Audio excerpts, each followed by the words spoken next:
I want to improve the lighting. Oh, hi. Happy Boxing Day, everybody. I'm just trying not to show everybody my mess over here in my house. Hi, or dox my poor nephew. So let me turn this over to my friends. That might be worse. So let me try to go a little bit closer, maybe. Hi, happy Boxing Day, everybody. Oh, yeah, it looks like it's coming in. So, hi. The light is really bright. Hold on. I'm trying to get it. I apologize. Kind of, you never know what it looks like until you actually go live. And of course, with the lighting always constantly changing, I don't know. It makes me look very gold. I apologize. Let me find better lighting. Nah, that's kind of boudoir-y. That's a little better, I think. I don't want to look completely washed out here. That doesn't look great either. I apologize. This is not the best start to a live stream, like messing around with your lighting. You never get to see it until the camera goes live. Anyway, I can take looking a little bit tired. That's all good. So anyway, hi everybody. Welcome, welcome. Happy Boxing Day, as we say in England. And this is just a get ready with me for the week. I usually, think about trying to go live. I wanted to try to get some video content also created because of obviously it's a better engagement and then more people are probably going to watch my message. But anyway, hi. I wish everybody happy holidays. This is the last glass I have of my vegan Bailey's almond. Obviously not sponsored. Would love to be sponsored. But anyway, so cheers, everybody. Happy holidays. Hope everyone had a lovely Christmas. I hope Santa brought everybody some really fantastic gifts. You can see there's Dolly over here. Dolly got a new bed, which she's sitting next to at the moment for Christmas, but she has been enjoying that at night. Junebug, she's got a video coming out about her opening up all her Christmas gifts because she was as cute as a whip yesterday. So we filmed it actually, and I think I'm going to edit it and try to get something cute out just to show how cute she looked. Anyway, I know I don't have anybody joining it. That's okay because I did a live before and posted it, and a few people have managed to find it. So I'm thinking to myself, hey, if people can, find it and still get the message, then I'm happy, to take the time to just set up a camera because obviously, like I stated in this Get Ready With Me, the GRWM, is that I am going to be getting ready for my work day tomorrow. It's not very exciting, but sometimes I think, especially as a healthcare provider, that, we should try to, make the most of those moments and not look at it as being, a terrible thing. I know for some people that don't enjoy going to work, it can be tough. So anyway, I wanted to do a little bit of something that, you could be with somebody else who's trying to get, clothes folded or doing something while listening to a podcast instead of watching TV, just to make a change. And obviously talk about some really important issues and points regarding some of these problematic influencers, which is really the reason why I'm here and without makeup on Boxing Day. It's been a great Christmas break. I just really want to say that. And I just really want to say to all the people who have subscribed this year, giving me an opportunity to be able to go live. Because I just, gosh, this is how great of an influence I am. I actually just found out today, you have to have like 50 subscribers. So thank you to all you who have subscribed. I think I told you guys my name is Ray. I'm a registered nurse working here in the United States. I actually also just finished why I'm partly celebrating my first semester in grad school to become an adult gerontology acute care nurse practitioner. and that's one heck of a mouthful to say when you are having to tell people what you're studying in school. So yes, that's what I'm studying for. So I do feel in that respect, I am a licensed medical professional, and am studying to be an advanced practice professional. And I think that I have some ability to start to speak out about all of these really problematic influences. The worst part is, like I just was saying today on my thing, is like NBC has been promoting these people too. Just nonsense, just people with no licensure, no certifications, no ability to actually have any scientific reasoning, clinical judgment, or anything. They're just somebody with an anecdotal story, and now everybody is listening to them. It's just like the media wants to grasp hold of people they think have personalities. Most of us in the medical profession, we don't have time for that. You end up being Dr. Oz. Who wouldn't be Dr. Oz? I wouldn't want to be Dr. Oz. Anyway, I don't even know if it was myself who gave me a thumbs up, probably. So yeah, I am going to be folding clothes as always.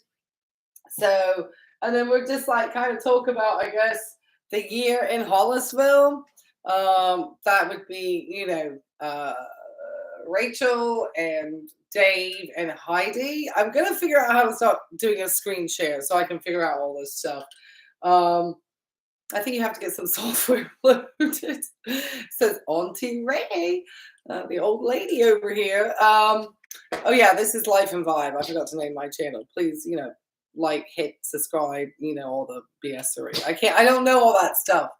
So anyway, I've talked for about 7 minutes and I've not talked about anything other than problematic, unlicensed, uncertified individuals. And I think the movement has called, and I actually wanted to try to reach out to another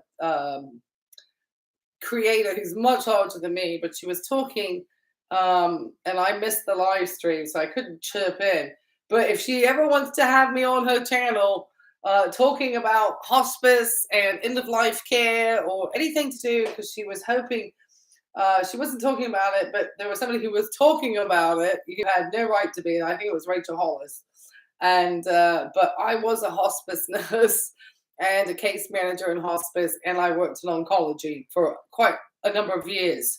So I have some insight knowledge on that. So if you'd like to have somebody be able to actually follow up with that with you, or ever, if you ever want somebody to, make judgments for medical content, who thinks these people are also snarky, who don't deserve what they're getting at the moment in life, then please reach out to me. Anyway, back to the year in Hollisville, I guess, because that's what I said this stream was going to be about. So anyway, I think the year must have sorted out. I'm going to try to grab a chip here, and I apologize. There's Dolly. I set it up so you can't see me getting food. So I think the year started out with Dave Hollis.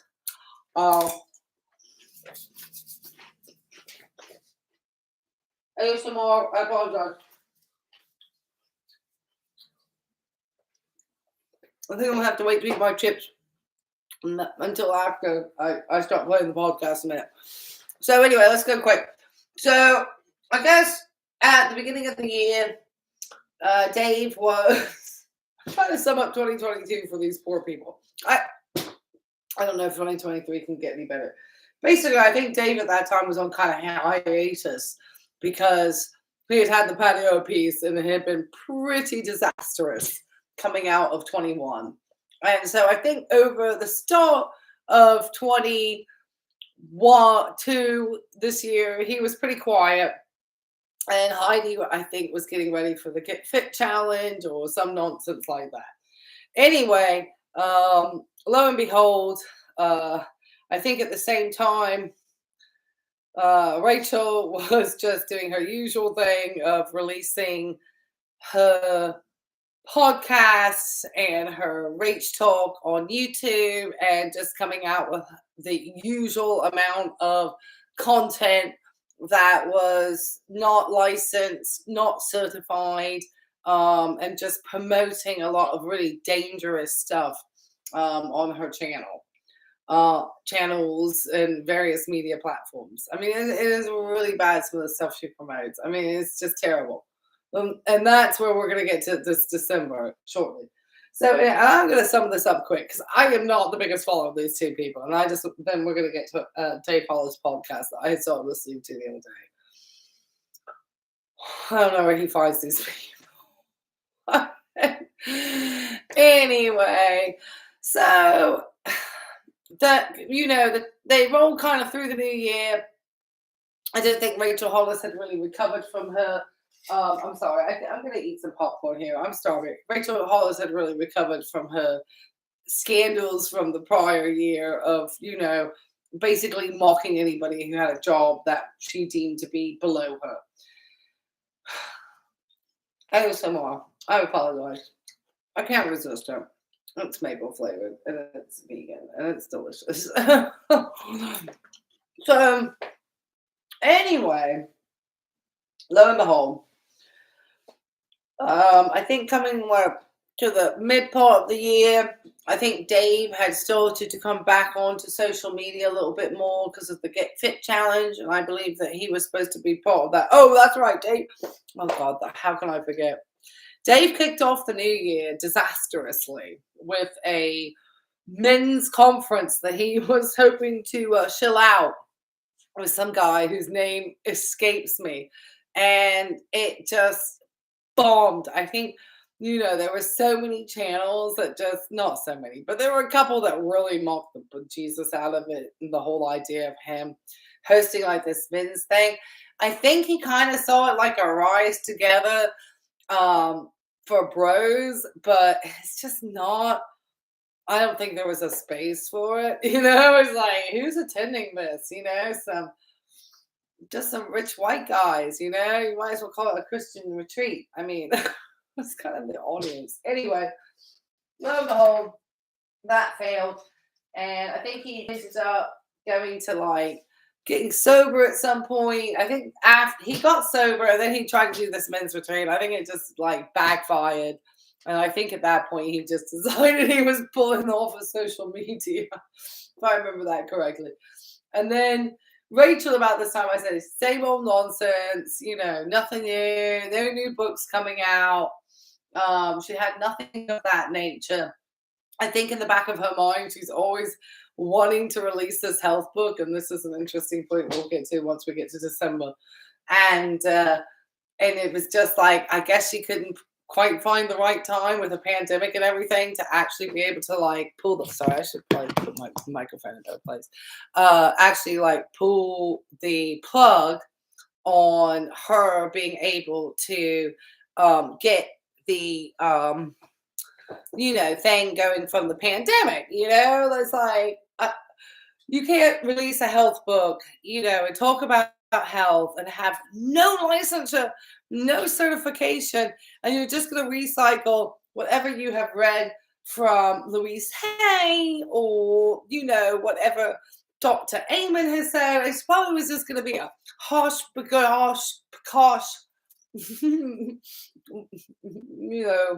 amalgamation, I think is the word I'm really looking for, of all of that bullshit, pardon my French, that she's heard thrown into a health book. It's like, girl, no. I was waiting for the release, I'll tell you, because I wanted to slam it, and go through every piece of misinformation that this woman is trying to shill out to people. So anyway, come mid sort of the first quarter of the year, that's about what those three have been up to.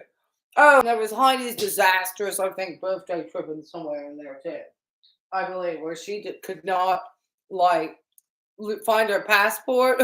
She didn't have a passport. I don't know what to say. I know I said something because I have a video based on it. Maybe not that passport incident. Chaos Barbie, as she's known as. And, during that time, she's trying to organize a Get Fit challenge where I think she's trying to instruct people about how to get fit and manage their lives and strategies for stuff. And she's like running around like chaos Barbie, like totally not the person to be doing that. So anyway, I said terrible because I don't even have pictures. So let me get at least folding my clothes as I talk all this nonsense and try to remember the events of Hollisville, with no preparation whatsoever because I just finished my first semester of grad school and I'm tired. But I did good. I did very well actually, so I can't complain. Anyway, so yeah. Oh, that was a better angle. I need to find a better angle because whatever I'm doing makes me look jolly as heck. So anyway, oh, it's a little bit, I guess. I don't know. It's hard to look better when you're 53 and you have no makeup on. And you've not had a facelift. Anyway, so sorry, I make myself laugh. So anyway, I think by about that quarter of the part of the year, Dave was off of social media. Heidi's Get Fit Challenge was happening. And Rachel was still being, a pariah in the media and had, no success really, with her ventures. It was probably at that point, I want to think, was working on the idea of the tour. So I'm sure this was the time when this was all, starting to be planted in her mind that, what America needed was her, new age now self-help development that she had decided to, take on the persona of, because I just think sometimes it's a persona. And I think, whatever sometimes these folks, I think what can sell is what they're going to start doing. I don't think she's got anything. So she decided to, I'm sure at this time, organize a tour. And Dave and Heidi were working on the idea of like multiple Get Fit challenges. But I think, and their relationship seemed forever chaotic and everybody predicted it would probably break down. But I believe they're still together. So roll around about June and Heidi is doing another Get Fit challenge. I can't remember which one. And Rachel is announcing the tour. And Dave is just, continuing, pretty off of social media, I believe. Maybe Heidi has him occasionally posted somewhere. And then he's still pretty regularly doing his podcasts and stuff. And I think his newsletter came out, and that was kind of where his focus seemed to be at the time. And there was just a multitude of chaotic things that seemed to flying back and forth, between various, different states and so on and so forth. I seem to think that was happening pretty frequently. So next thing we know, is, we're coming up and towards July of 2022, and the Hollis train is in full charge, and Rachel is getting ready to get out on her tour. Come in September, I believe was when it was starting, and it was being very noted that none of her tickets were selling, and so the locations were starting to shrink slowly over time because obviously you don't want to pay for all that space and there'd be no audience to fill it. So it seemed like tour was a disaster, and not. It seemed like at first it was very abstract. I remember commenting like what she was going to be talking about when she was on tour. There was no real framework. I'd be like, it's just like, before she used to do journaling and, set your mindset and all that fun stuff and girl bossery. And this just seemed like, a chat with Rachel Hollis. And it didn't seem that there was an audience that just or a very limited audience wanting to just have a chat with Rachel Hollis in the Midwest. It was not, she said it was a chance to bring, her ideas of self-help and wellness and, to an audience that doesn't usually receive that sort of stuff. Girl, we live in the internet age. People can find whatever they want, but I guess she means live, in person. And I was thinking, you just entered this space just like recently. So it's not as if you're really like an expert and that you've been doing it for decades. And then suddenly you've been discovered and now people are following it. It's like you just tried to do a pivot and the pivot failed horribly. That's all it is. That's all that was. A terrible pivot. Anyway, sorry, I'm fussing over here. So anyway, lo and behold, the worst pivot of mankind.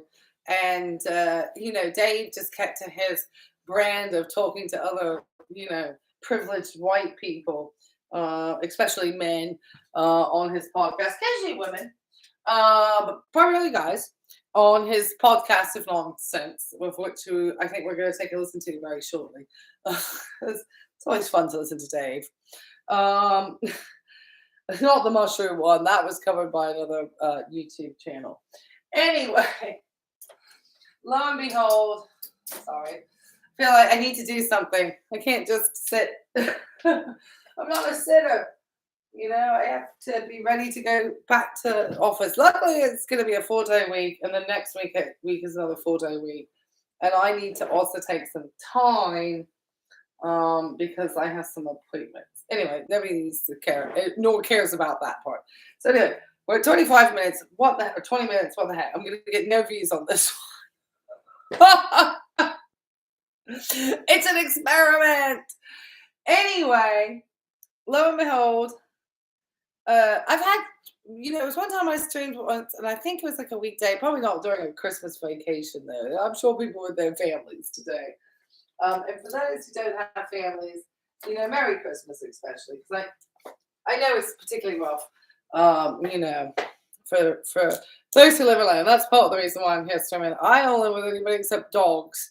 One who's asleep on a couch, and the other who's just hanging asleep behind me. So, I can understand that part. Anyway, so back to Hollisville. They had, I think in the summertime, obviously everyone's off. Probably everyone's going to Hawaii.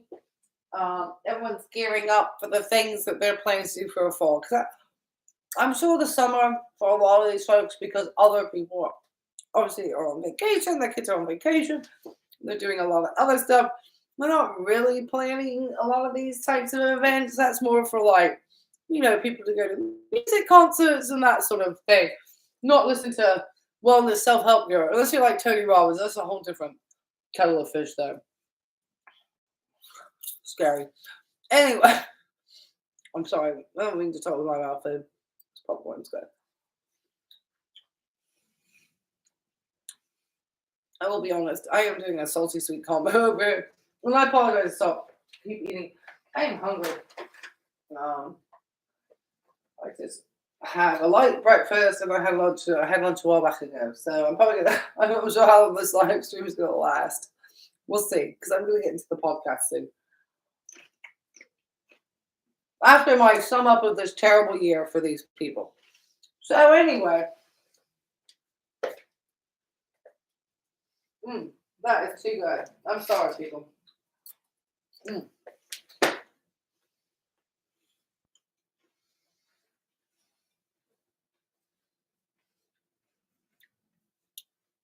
I should save my eating for when the podcast starts.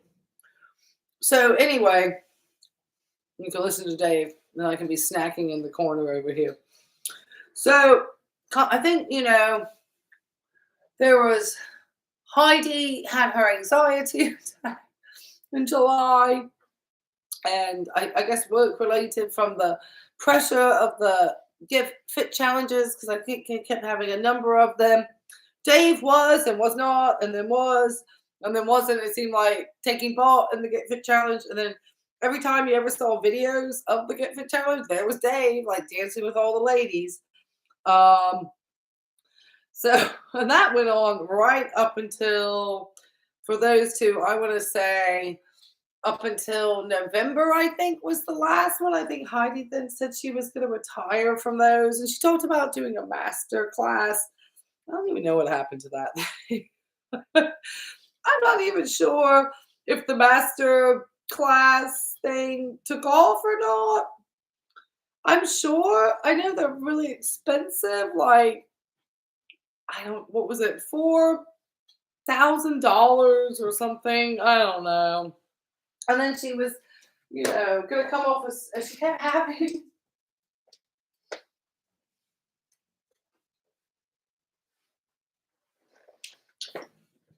I think this was the best part in the house that she used to share with her ex-husband, which I'm sure a psychologist would have a field day with that. Because I think he still owns that house. I don't think he lives in it. I think he just rents it now as an Airbnb. I don't think people even. Sorry, I'm doing my work clothes. Do long-term rentals anymore. I think they just do Airbnbs, because I think they're more lucrative than the actual market for the. Gosh, my microphone probably needs to be closer towards me. The market for rentals, but I think now the Airbnb maybe, so maybe that's all changing, but who knows? But anyway, I don't know why I'm off about that. Off Heidi went, having these things constantly, reliving her marriage, probably wishing Dave was old Chris Powell instead. God, I would love to know what the. God, I want to be flying the wall about what happened on that tea. I have 0 tea, by the way. The new tea I have, folks, is the tea that's sitting in this cup over here. So yeah. So Heidi Powell, reliving her second marriage in the house, alluding to not being proposed to by Dave for a third, which, Heidi girl, you do not need a third marriage. No, you do not. Let your kids become adults. Don't do this to your children. Please. Just stop the madness. Stop the madness, girl. And there comes a point when you reach number 3, some people start saying stuff behind your back about the fact you've been married 3 times. Just don't. It's the way society goes. How it goes, Heidi.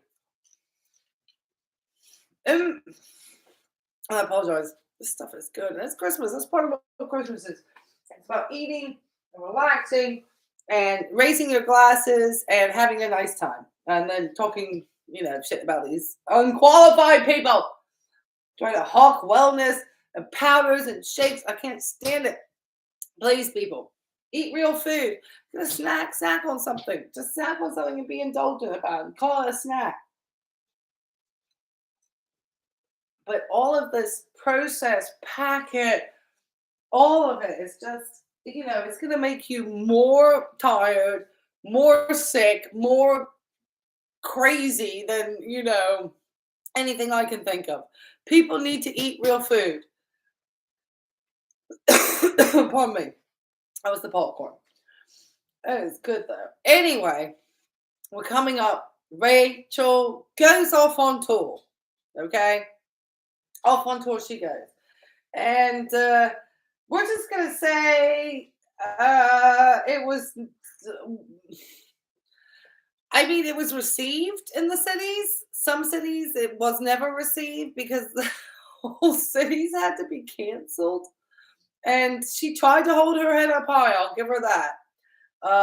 Through the whole sort of, I think, probably, disappointment that it didn't do as well as she hoped. You know, comparatively, that it's not been in the realm of time that long since she was, you know, super successful with her Rise, you know, Together conferences with herself and then with Dave.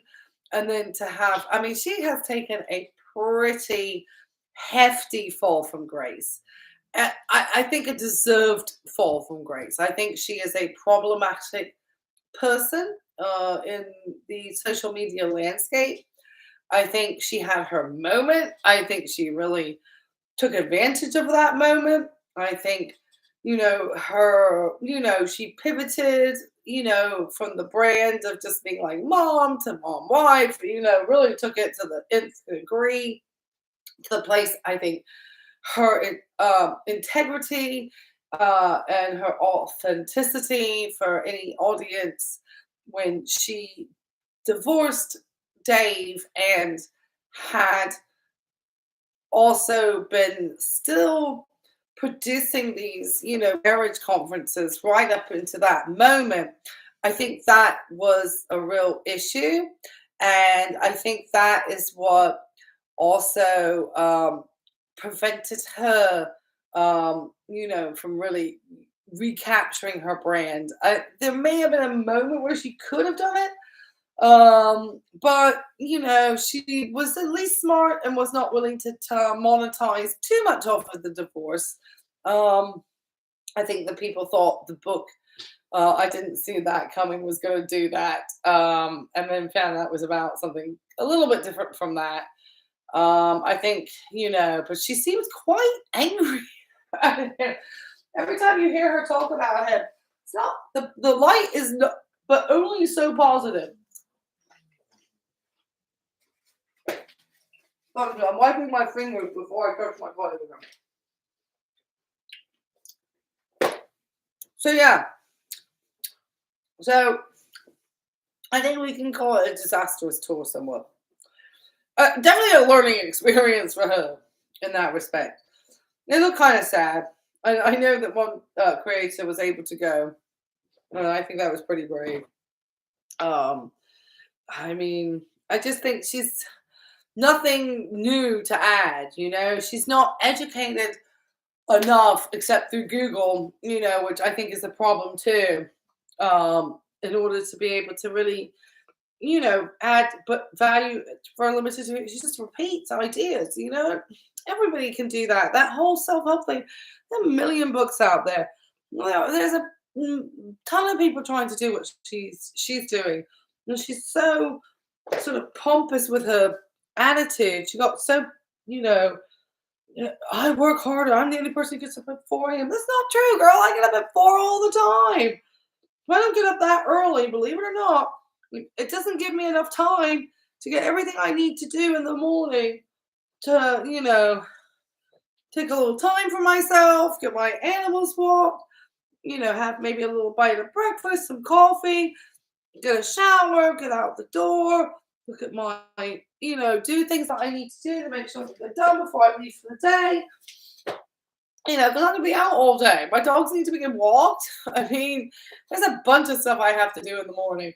And I need to be out by 7:15. So I have a lot to do, and I am not one of these people who loves to run around. So I tend to go to bed much earlier at night, and then I tend to, you know, be up pretty early in order to get stuff done. Because like I said, that's my best time of the day. That's when I feel, you know, because I've just woken up. I've been sleeping. I feel good. I don't want to spend that. My job doesn't require it so much. I'm sorry. I know I'm a nurse, but it's a chill job, and I need to get some stuff done. I might be doing the dishes.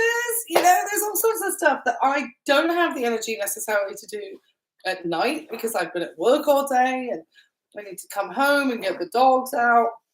I don't cook. I have a. No, that's a whole different story. But I eat well. Don't you worry. It's not takeout. Anyway, no, I don't have a private chef, but kind of, sort of. Anyway, they kind of teeter through the year, and then this is so long. Nobody gonna listen to this. So I might have to stop this and restart for the podcast reaction. No, I need to get the podcast reaction out. So anyway, let's just go through this quick. So Dave kind of dropped out of the Get Fit Challenge. Heidi decided she was going to quit the Get Fit challenges. It was too much for her. I don't know if they've continued or not. I don't keep up with her Instagram. All I know is she was the person posting the most Instagram on Christmas Day when I glanced to put a picture of my dog on Instagram to say Merry Christmas to everybody. So I didn't get a card out this year. Anyway, long story short, rolling through, like, this is taking us through like October. Then we're, Dave is getting ready for the release of his Tea Time with Noah book, and I think he's still advertising that. I don't know how well, the book numbers I haven't checked. I probably should before I do these shows, but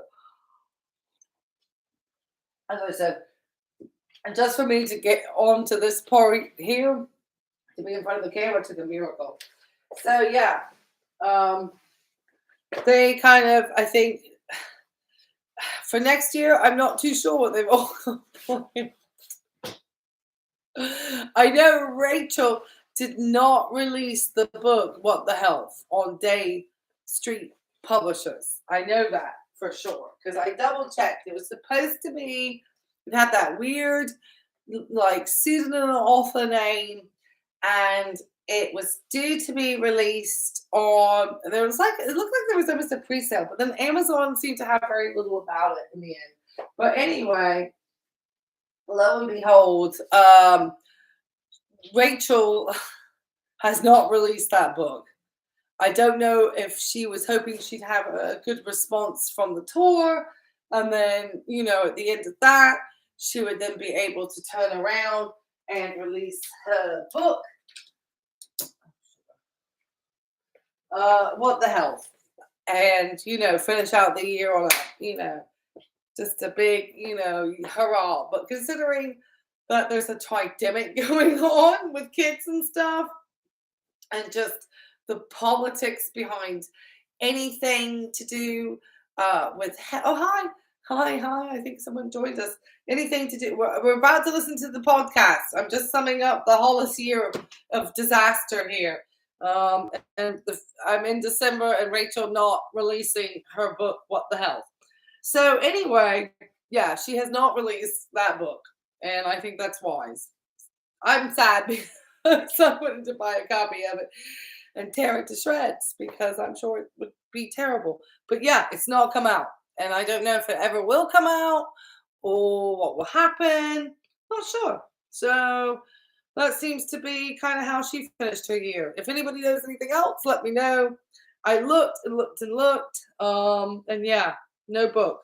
So I'm guessing since there's been so many different channels that have mentioned about her lack of credentialing for doing that, she's probably realizing that she is going to get a fair amount of backlash if she dares to release a book about health at this time, or any time, to be honest. I think it's just some Louise Hayes, like I said, conglomerated nonsense.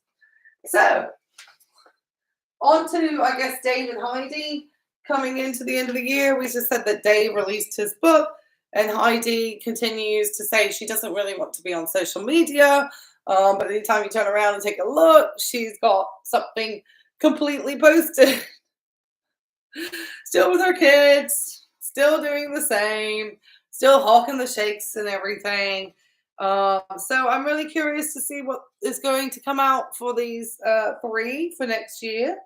I guess they're just going to keep releasing podcasts, except Heidi has not quite gone down that route yet.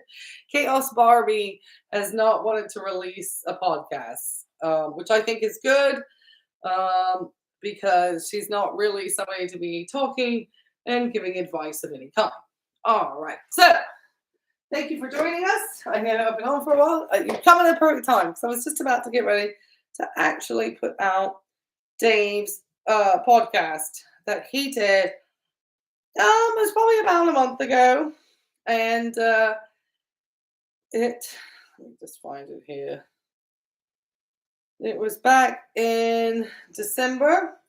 I was going to do the one with Maria Menounos and Tom Bellew. But I was like, I think we talk about Tom enough. I don't need to give him more advertising. So I was then thinking, no, let's do this other one. Additional terms at onepeloton.com. Hold on, let me stop that.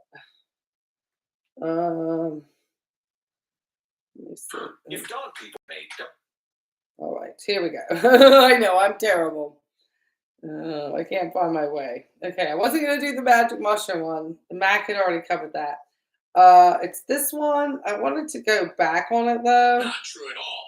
Like the reality is that you have a... So let me stop it and let me tell you which one this is. So this is called Embrace the Dark Side with a guy called Brett Bartholomew. And it was an interesting podcast for sure. It basically, he is the founder of our favorite, The Art of Coaching. He is also the best-selling book, Conscious Coaching, and a globally recognized keynote speaker. He, puts out the world have been applied to world-class athletes, always world-class athletes, and members of the United States Special Forces, Fortune 500 companies, nonprofit organizations, and universities nationwide. But he never mentions, any credentials that Brett has. So I'm always surprised that these people can get these contracts with like the military and athletes. And they usually have just an anecdotal story that they have monetized and have now capitulated into this, whole business. So anyway, let's get into this one. If they sound like they're talking too slow, I might speed it up a little bit, but let's go. Fold clothes with me. Only 1 hour until your favorite show premieres. Time to get some snacks delivered through Instacart. Okay, let's get some popcorn, seltzer, chocolate-covered almonds, and... Wait, did they release the whole season? Hold on. Gluten-free pasta. Covered and someone who I have just come to really love, but also appreciate the work they do. His name is Brett Bartholomew. He is the founder of Art of Coaching. He's a performance coach. He's the author of the best-selling book, Conscious Coaching, and he's a globally recognized keynote speaker. The principles in his book and the courses that he puts out to the world have been applied and adopted by world-class athletes, members of United States Special Forces, Fortune 500 companies, nonprofit organizations, and universities nationwide. Please welcome to the Rise Together podcast, Brett Bartholomew. Welcome to Rise Together. My name's Dave Hollis. I'm the host of this show where we're going to hopefully have you feeling a little more normal in the human experience. Maybe see yourself even in some of the stories that are told, or have your appreciation of what it means to be human expanded by someone who's come on. I'm going to be honest, Dave. It's so good to have you here. I appreciate you taking the time. I was honored to be on your podcast, and man, it was like one of my favorite shows that I think I've ever done, because there's something about your approach. There's like a no nonsense, no BS kind of take to getting to the core of what's really going on that I aspire for, that I think like some of my shape-shifting, some of my people-pleasing sometimes deviates from. And I just really respect the way that you've come at trying to help people get to the bottom of what's keeping them from their best, even if it sometimes means punching them a little bit in the gut. And I dig that about you. Well, I appreciate that. And I think you're selling yourself short. Your episode is definitely one of the more popular ones we've had on our platform over the past year, because you went places most people aren't willing to go. And I think you just have a world in general right now where people are really tired of kind of cliches. They're tired of one size fits all advice. And so, we try to bring in Nothing represents a one size fits all advice. The like self-help community that Dave is part of. I mean, God. I mean, I just can't. I'm going to be laughing so hard with this. Okay, let's go, because it's long. To our language, and internally we talk about our work as the goal is to be the most respectful kick in the butt you've ever gotten, while also coming from an informed place. And I thought that you did that extraordinarily well yourself. So we're just trying to compliment that and continue to bring that same kind of value to your audience. Oh man, I appreciate it. I've been lucky enough to become friends with Mel Robbins over the years, and she has this same characteristic that, again, I just aspire for. Number one. I don't want to stop too much, but our favorite, Mel Robbins. Oh God, no. Oh gosh, some people look at the MLM. I'm looking at the self-helpy people because these people are wild. I mean, just gosh, it's too much. Anyway, let's keep going. She is who she is, who she is. It doesn't matter the situation, doesn't matter the people that are there. She's always who she is, but also, she's the person I go to when I need to have someone just kind of like tell me exactly what I need to hear, even when I probably don't want to hear it the most. And it's part of what I love about our friendship and what I love about the work that you do. I gave a little bit of a bio there, short as it was, but would you give a little bit of your own story in your own words to the people who maybe don't know you yet, and a little bit of even maybe why you believe yourself to be on this planet? I know that's a big concept, but I feel like we're all here for purpose, and I think you're living yours out, my man. Sure. Yeah. Well, I'll give a synopsis here, and if there's anything that's interesting, I'll go more deeply into those things. Okay. I went to college. Okay, I'm going to stop this for 3 seconds because it's important, I think, to listen to very much this gentleman's background, because then it just kind of sets the whole sort of, reason why, what does he, I want to hear what his credentials are. That's all. I'm listening. If anybody hears them, please let me know. I'm going to go back 15 seconds. Here, and then I was born. So the concept, but I feel like we're all here for purpose, and I think you're living yours out, my man. Sure. Yeah. Well, I'll give a synopsis here, and if there's anything that's interesting, I'll go more deeply into those things, but I'll try to stay away from. Well, I went to college here, and then I was born. So the gist of what got me on the path that I am on now is when I was about 14, 15, my parents had gone through a really rough divorce. We had just changed schools. A lot of my friends at the time, people that I grew up playing sports with, I was a really competitive athlete. They had gotten into some pretty hardcore drugs. So this was a big life change for me. I didn't really want to be home a great deal because parents were fighting. When I was at school, my social group had kind of switched over dramatically. And I really channeled myself into training, into health, into fitness. These were things that I was always interested in. I was probably a little wound a little tight at that age for your average 14 to 15-year-old. And I put a lot of pressure on myself to live up to that quote, be the change you wanted to see. It just felt like everywhere I turned, there were flaky people around me. And I was trying to figure out who I was. So at this point in time, for a second, I wasn't the most popular kid in school because I really wasn't a big drinker. I wasn't a big partier. I kind of just always had this sense of what I wanted to do at a young age. Regardless, I took this stuff too far. I started really kind of isolating myself. I would train after school. I would train after dinner. I would do push-ups and sit-ups at night. I was reading whatever I could about nutrition, which at the time, there wasn't that great of advice out there. You were reading stuff on Men's Health and I'm losing my audience. 14. You don't know where to find. Making me lose my audience. It's not like I dial up a dietitian.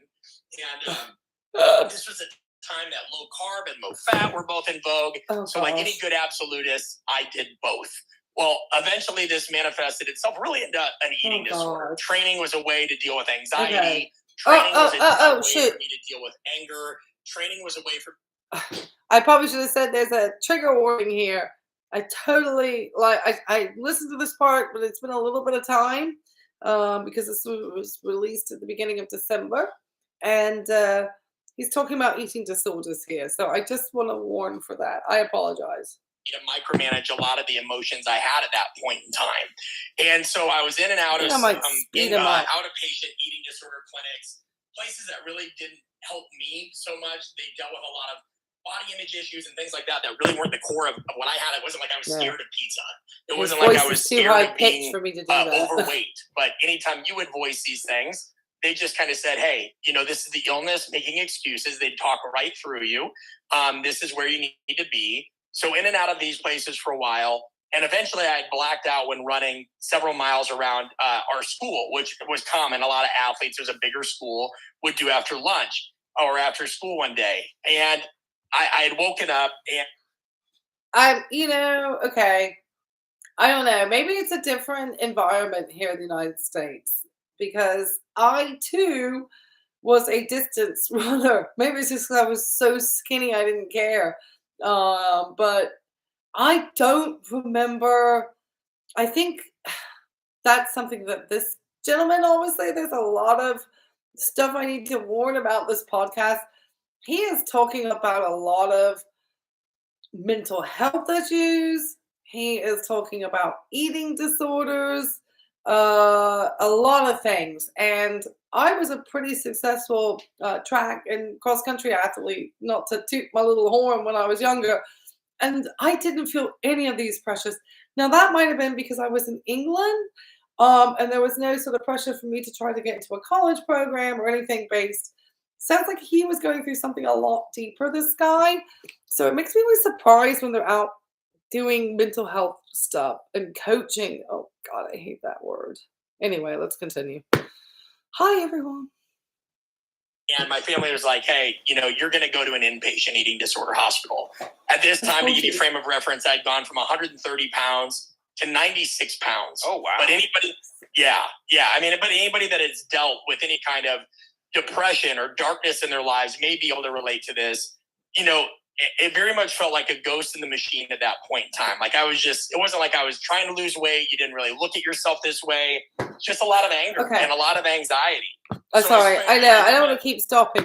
But the other issue I have about this whole conversation coming out, especially as somebody, maybe I don't specialize in this currently, but I am studying to work in a hospital, which could be an emergency room or critical care, and could have patients in the future who are having repercussions because they do have EDs. So this is just, and Dave is not a licensed, trained person to really be able to navigate and take this conversation and understand it and be able to pray. He can just sit there and go, wow, he's no, it's just ridiculous.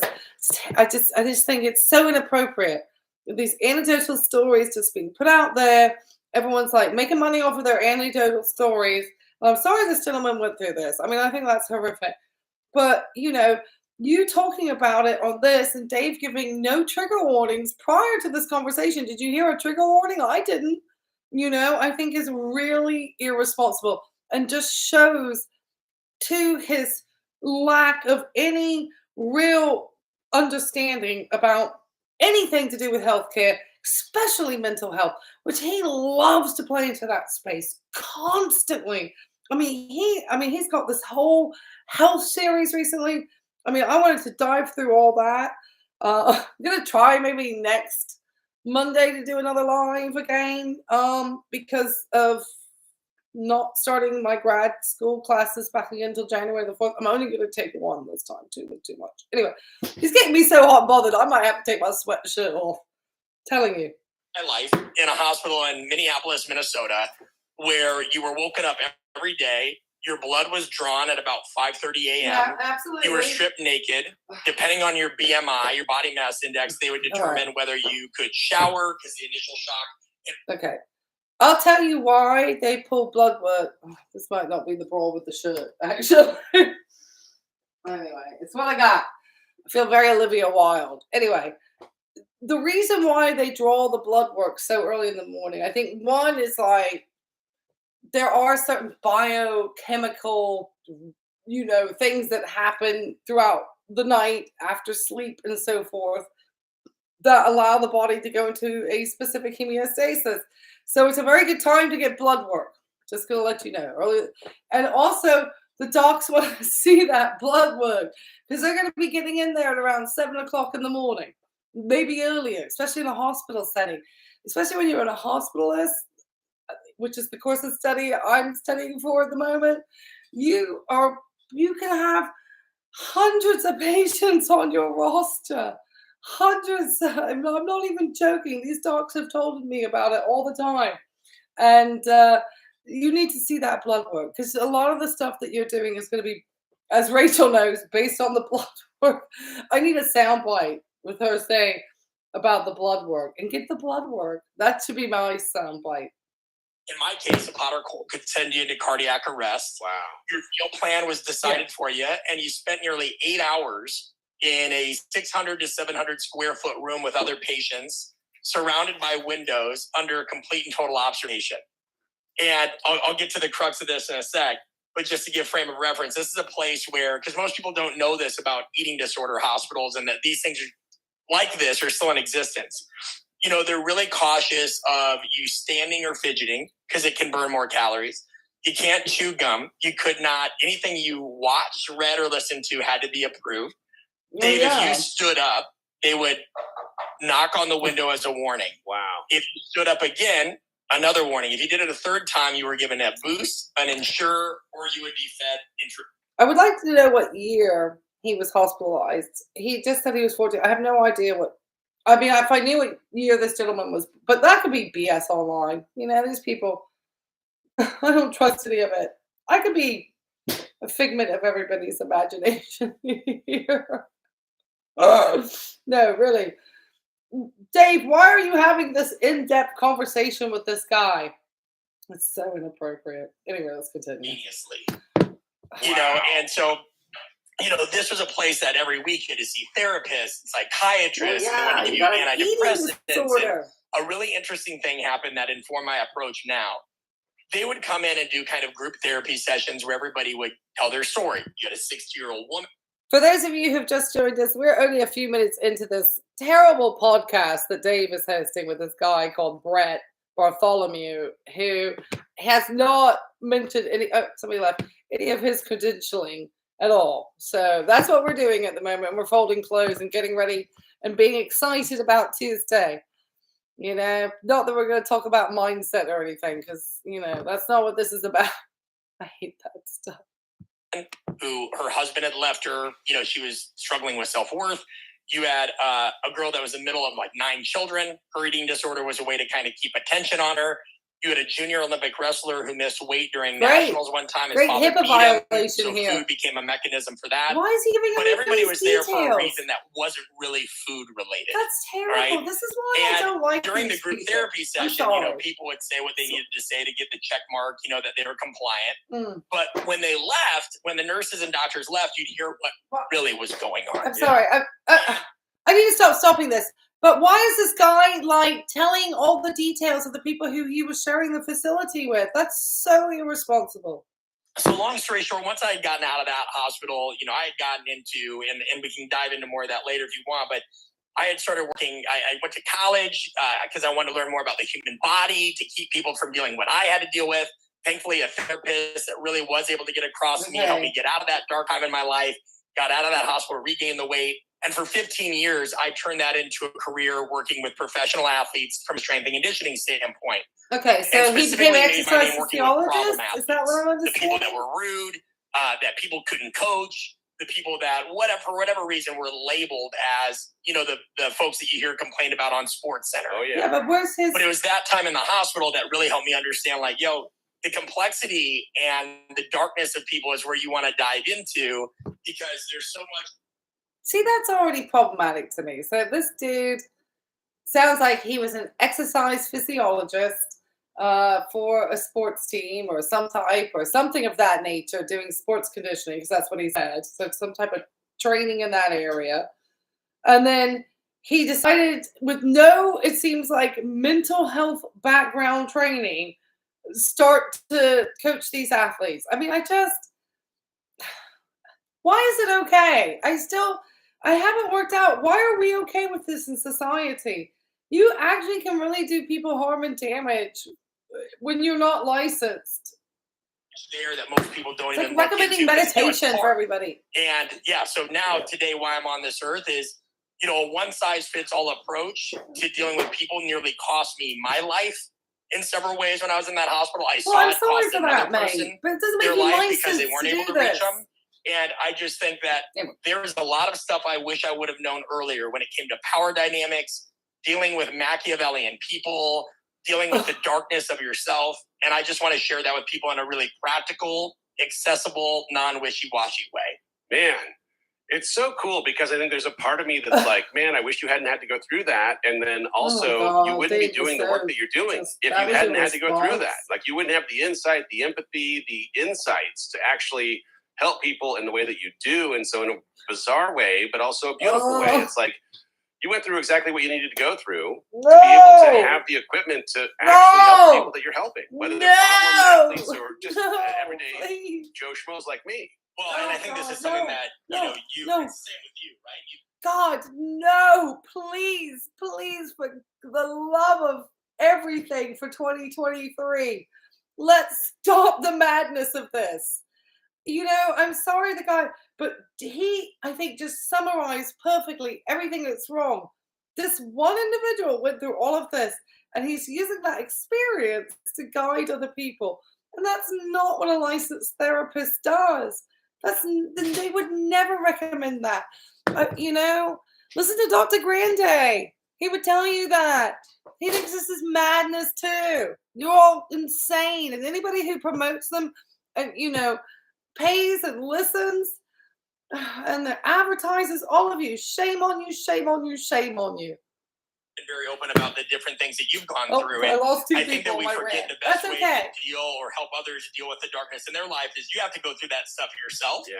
I think that creates a really good filter. I think it helps you know at various life stages who you are and who you aren't. I don't know if I my think channel's also coming in and out. The concerning thing at that point in my life was just you see how many people still struggle with this from a medical standpoint, but also from whether it's corporate leadership, coaching on the sports side. I mean, universally, people are dealing with people problems, whether that's intrapersonal within or inter, at an unparalleled rate. Don't be shy, you guys can chat. More and more complex. And where's the book that teaches us how to deal with this stuff other than the typical Dave, tones? I have 3 people, so maybe it's Dave, Heidi, and Rach. Honesty is the best policy. Be positive, sure, but there's also more nuanced aspects to the socially complex world that we're in now.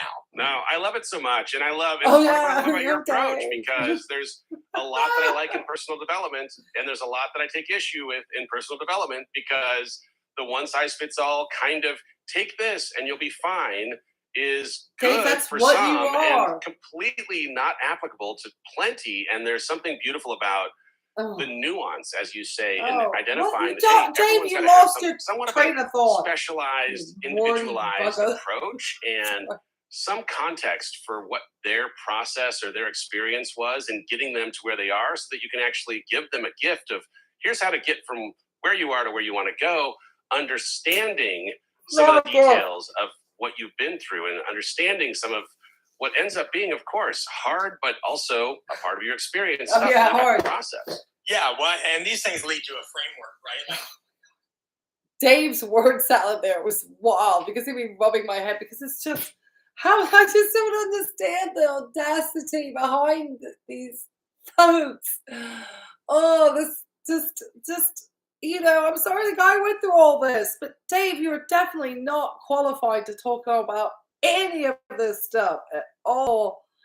Oh gosh, why do we have to be taken through his self-help journey? Then it starts leading to operational principles within your life of saying, all right, what did I really learn from this?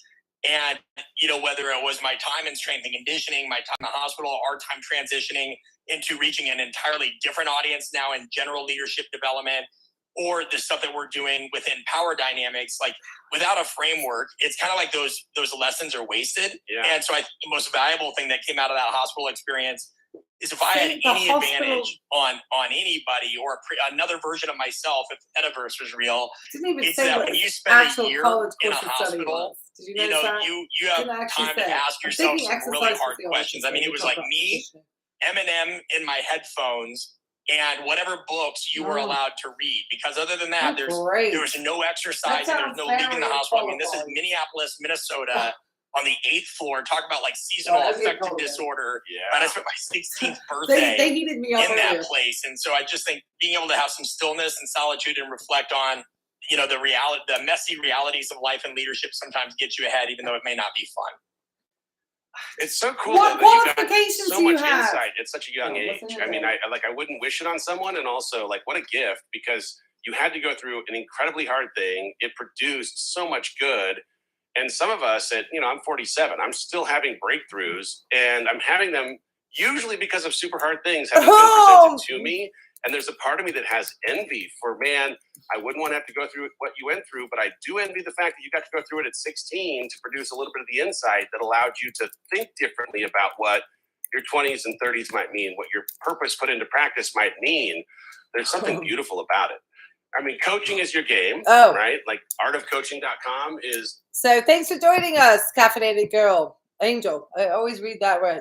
Wrong. It's because I'm not looking at anything straight up.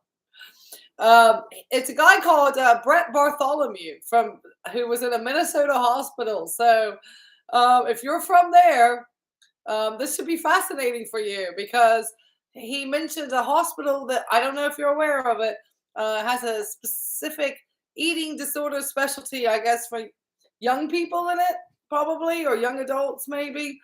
Sometimes they're age specific. And so he's now, though, based on that one experience of being in an eating disorder, he is now qualified to give coaching advice to elite athletes, because he also did something in college, which we're not quite sure what it is, but it allowed him to do, do some digging. Yeah. This was in the 80s or 90s or sometime. He didn't even say what year he was in the hospital. So yeah. He is now an expert in, trigger warning eating disorders, which allowed him to become an elite athlete coach. Because he had an anecdotal experience, which is very problematic, as we know, and we need to stop promoting these people. Is the website, if you were interested in learning anything more about Brett's work. I mean, it's so freaking great, but you list a bunch of words on that landing page about what coaching is: teaching, leading, listening, learning, mentoring, adapting, managing, caring, supporting. I'm sure you looked up a thesaurus, we all do that. Most just did that for athletes 10 have weeks a coach. of grad The school. most successful CEOs have a coach. And I also know that there was a point in my life where getting a coach was a thing for me that felt like maybe I'm broken because I need a coach, or if I have to get a coach, does it mean that there's something wrong with me for needing one? And I just attributed so much to ego, get out of the way. Of course you need a coach. Of course the most elite athletes still depend on a coach helping them. Yeah, but an athletic coach. As a coach. Not what is Dave it that Hollis. keeps most of can't us finish from a triathlon. Or what I would describe as a fast pass to Sorry. actually getting to what we need, or what we might be able to break through from if we had somebody with some outside perspective helping us see what we need to see. Yeah, good points. And one thing I want to say, and this leads into the answer that I think you do exceptionally well and better than others, is you use the term coaching how it's meant to be. A lot of people think that term, somehow the sporting world has a monopoly on that term. It doesn't. A coach is, as you alluded to, and we say on our website, a guide, a teacher. I mean, that is true. Okay. If I lost somebody, I'm sorry. It is true. Coaching is not exclusive to just the sports profession. I, as somebody who is in medicine, knows that part of my role is to coach patients on better health habits. So yes, I would agree with that. So, but I don't know, what sort of coach did Dave need? Gosh, wasn't he supposed to be coaching people? I get so confused. A mentor, a helping hand, all these things. I think that sometimes there's just what keeps some people from getting it is the stigma that it's not for them, or it's not in their space or anything like that. I think but the reality is everybody needs a coach on the journey of life for the same reason everybody can benefit from having a map or if they take a road trip. You may have an idea of the general direction, but what are you really willing to risk based on that bias? I guess paying my coaches student obviously loan debt help all you faster discover blind spots. They can help save you time. It has nothing to do. People think that there's this paradox with, if I need a coach, as you alluded to, I must not be good enough. That's not true at all. The reality is that you have a cheat sheet and you need. The problem is anybody who really is a genuine life coach, and I've looked into this a little bit further since I've been obviously trying to call these people out. is that they usually have a background in psychology. So they understand really a lot more about humans and the way we are relate to one another and our mental cognitions and a variety of different things. Those are really good life coaches. Somebody who's got, I'm sure this, it's always like, I'm sure he's a great guy. You know, that does not make a great life coach. Oh my gosh. Actually, he still never mentioned his credentials that he had, other than he just kind of got into it. And then Dave is just like, because they, share each other's podcasts, as you know. It's just need somebody to be able to see the world from a 10,000 foot view. But here's the reality. Like, when you think, why do people seek out coaching in the first place? Not that dissimilar from why people seek out leaders. People want security, right? Like, autonomy is great in people's eyes. Oh, I don't need a coach. I want to do, until you realize, like, it's really all up to you. I think a lot of people wish for autonomy. They wish for those kinds of things. And then when they find themselves in sticky situations, they really crave feedback. So a coach is going to give you that feedback. It's going to help guide yourself. It's going to help make. I think, hey, according to his website, his credentials and license are in exercise science. Okay. I don't think exercise science makes you qualified for like mental health coaching. I work with an exercise physiologist currently in the cardiac rehab that I work at. And if anything clinical comes up, he's not really able to make, he can make some clinical, he's not really able to make clinical decisions. I don't even know. Is he licensed? What type of license? Yeah. I think somebody who's got, that's not somebody who should be doing any type of, so he is licensed to do athletic coaching and nothing beyond that, really. That's what an exercise scientist does. It's like, does all the stuff about the kinesthesiology of the body. And so that's what he's specialized in. But obviously he didn't think he could make enough money in that. And if he wanted to then do the things with like the mental aspects of athletics, that's when you actually need to like study psychology, which I don't believe you have to do a great deal of in exercise science. Yeah. Oh, is that even a master's? Make sure that you're aware of these biases. Sorry if you're an exercise also scientist. Just from a human nature it's not an insult. I'm just saying it's not clinical people like are really that. honest with themselves, and that's one of the reasons they crave feedback. This is all interrelated. So a coach can help you navigate uncertainty, ambiguity, chaos. It can help you get, just a devil's advocate take. I think they bring more out of you. But the last thing I'd say is people just need to get over this whole imposter phenomenon, or even better than average effect. Oh, and the other job they have is obviously like trainers at the gym. Would you have your trainer at your gym being your mental health counselor? I don't think that's appropriate. So that's really, what they're training to do. And it's not a medical license at all. I don't believe it's a medical license.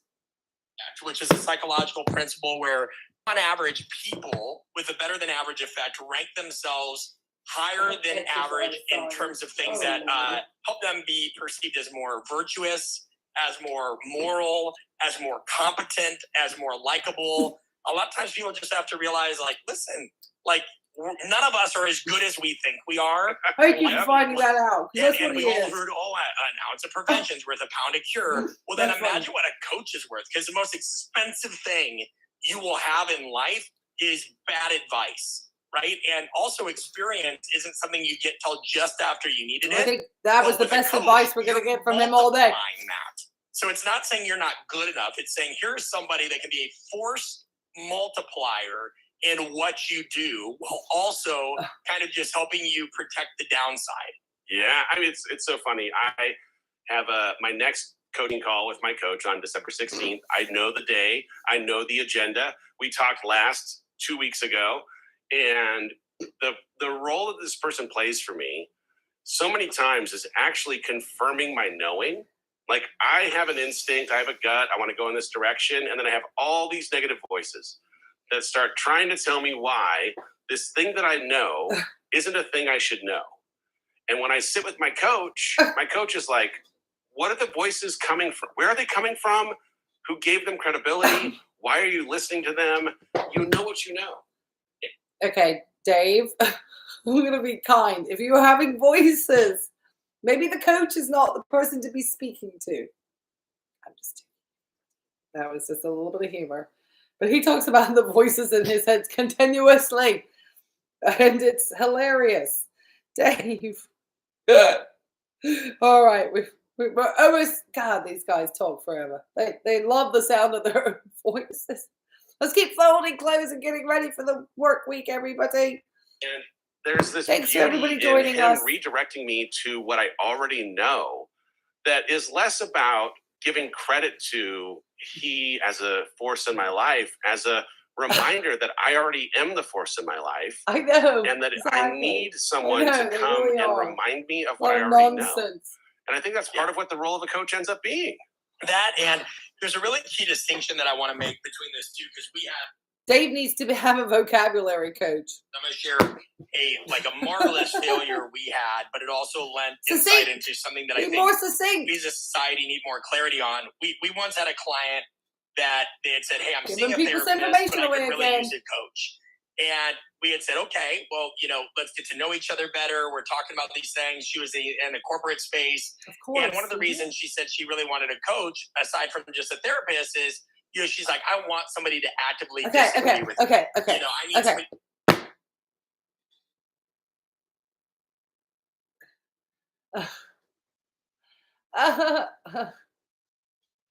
These are wine to remind me of what I already know, Dave. So yeah, just word salad nonsense. That gentleman just made a really important point there about the fact that the girl wants some therapy, but she wants someone to say no to her. If you want a therapist, why are you going to this guy? This guy is an exercise scientist, which is basically what someone studies if they're going to do physical therapy. Not physical therapy, personal training and all that sort of stuff. Work in a gym or work on a sports team. That's what exercise scientists do. They are not medically licensed the same way as like somebody who's a registered nurse. So it's just not the same. But Dave, oh my gosh, the coach and just everything here is just like, there are just red flags about this whole conversation between these two guys. And the privilege is huge. Okay, I'm just going to point out the enormous amount of privilege. And of course, this guy's going to say everyone needs a coach. He's got a business to sell. What else is he going to say? And Dave sells coaching too. It's just all of this. I don't know how they are convincing so many people. Well, we're hearing it now about how we need to have life coaching. It's just, and if you do it, you need to have it with a licensed psychologist who does have skills in therapy. You kind of push me a little bit, and I don't really feel like I get that from my therapist. Yep. I get a therapist that will listen to me and kind of do motivational interviewing and all this. So said, okay. So we line up a session. We go through it. We always use a lot of tactical role playing where we'll use scenario planning. If she had a particular problem, we gamed it out 4 different ways. And then we engaged in a series of 3-minute role playing scenarios where either I or she adopted a persona, and just to prepare, right? The same way an athlete is going to scrimmage and practice in different scenarios. It's not 4th and 1, but they're going to practice as if it is, because you need to put yourself in those situations. And she was pretty, after it, she was pretty heated. And she was just like, this isn't what I expected. I'm not really happy with it. And we were like, oh, okay. Let's try to resolve this. What could we have done better? Long story short, she calls back 24 hours later and she says, I want to apologize. I didn't realize how uncomfortable getting what I actually wanted and needed was going to be. Right? I said I wanted somebody to not agree with me, and not just feed into the echo chamber that is my head and my immediate network. I got that, and it felt uncomfortable, and that's what I needed. And, I hope that makes sense. It's just like, people should not get a coach if they don't want to be, counter. People should not get a coach if they don't want a devil's advocate. People should not get a coach if they just want somebody to tell them how great they are. Yeah. Like, a coach may do those things at times. And in your, like, the sense that you gave, it's like warranted. A coach also needs to build you up and do this. But a coach also needs to push back and be like, hey, Dave, not the best idea. Yeah. Well, And I think this is a really important space to talk about this, as this guy just talks about how he, did what she asked to do, and without any mental health licensing. I'm just going to put that out. Anybody could just go online. I could at the moment go online and get a licensure to say I'm a mental, I'm a life coach. I mean, there's nothing that stops you. My coach is my therapist. Yeah, actually, so he triggered her, and she called him back to apologize to him. Yeah.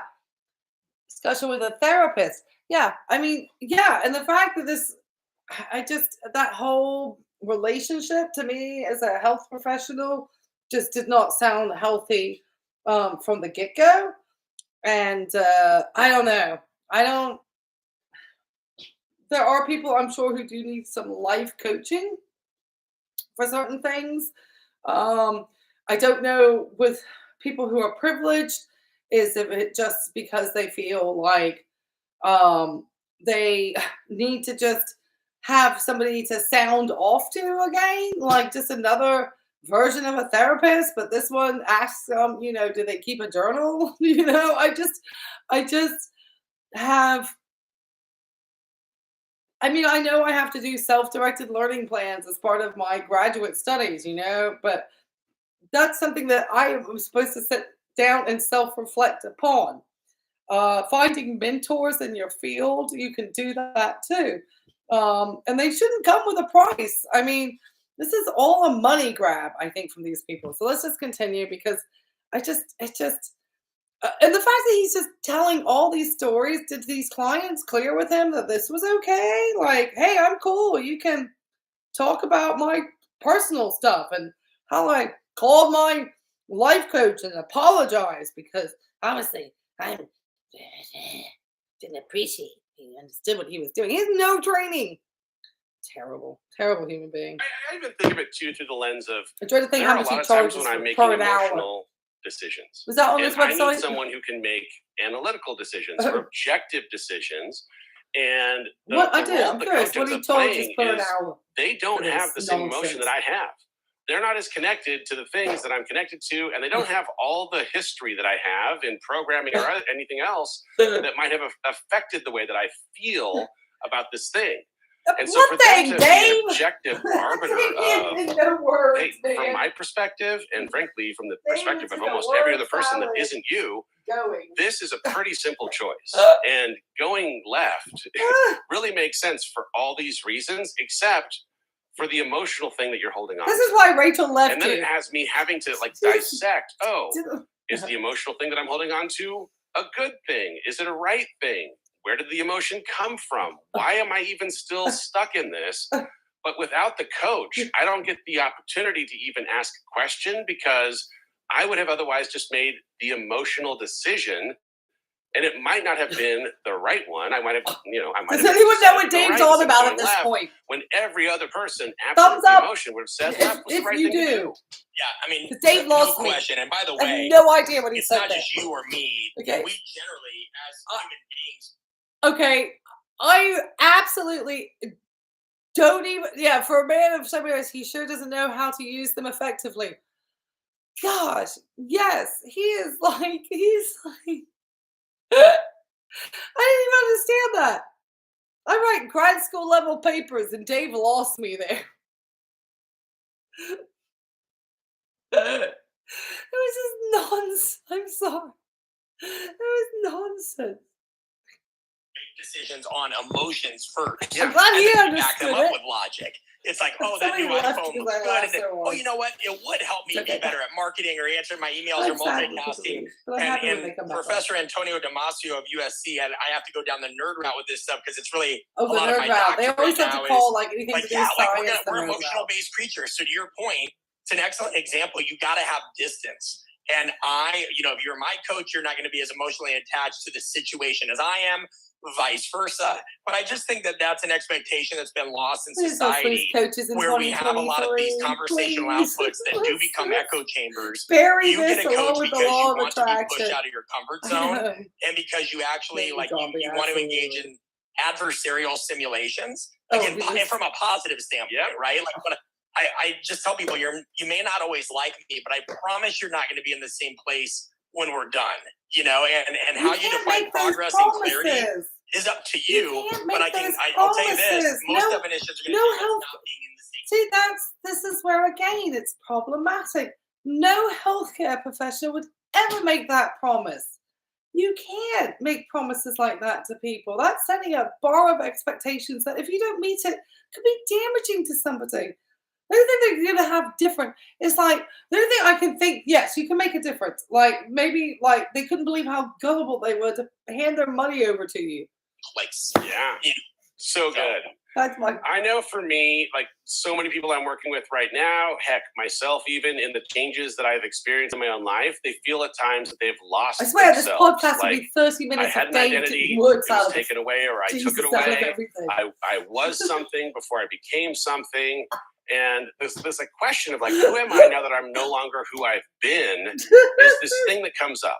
And I'm wondering, as you as a coach lean into helping people understand who they are, if they feel like they've lost themselves as a person in a relationship, as a parent or a partner, an employee, what advice do you have to someone who's working through the feelings of lost? And is there a tool or a process that you have in helping them feel more found?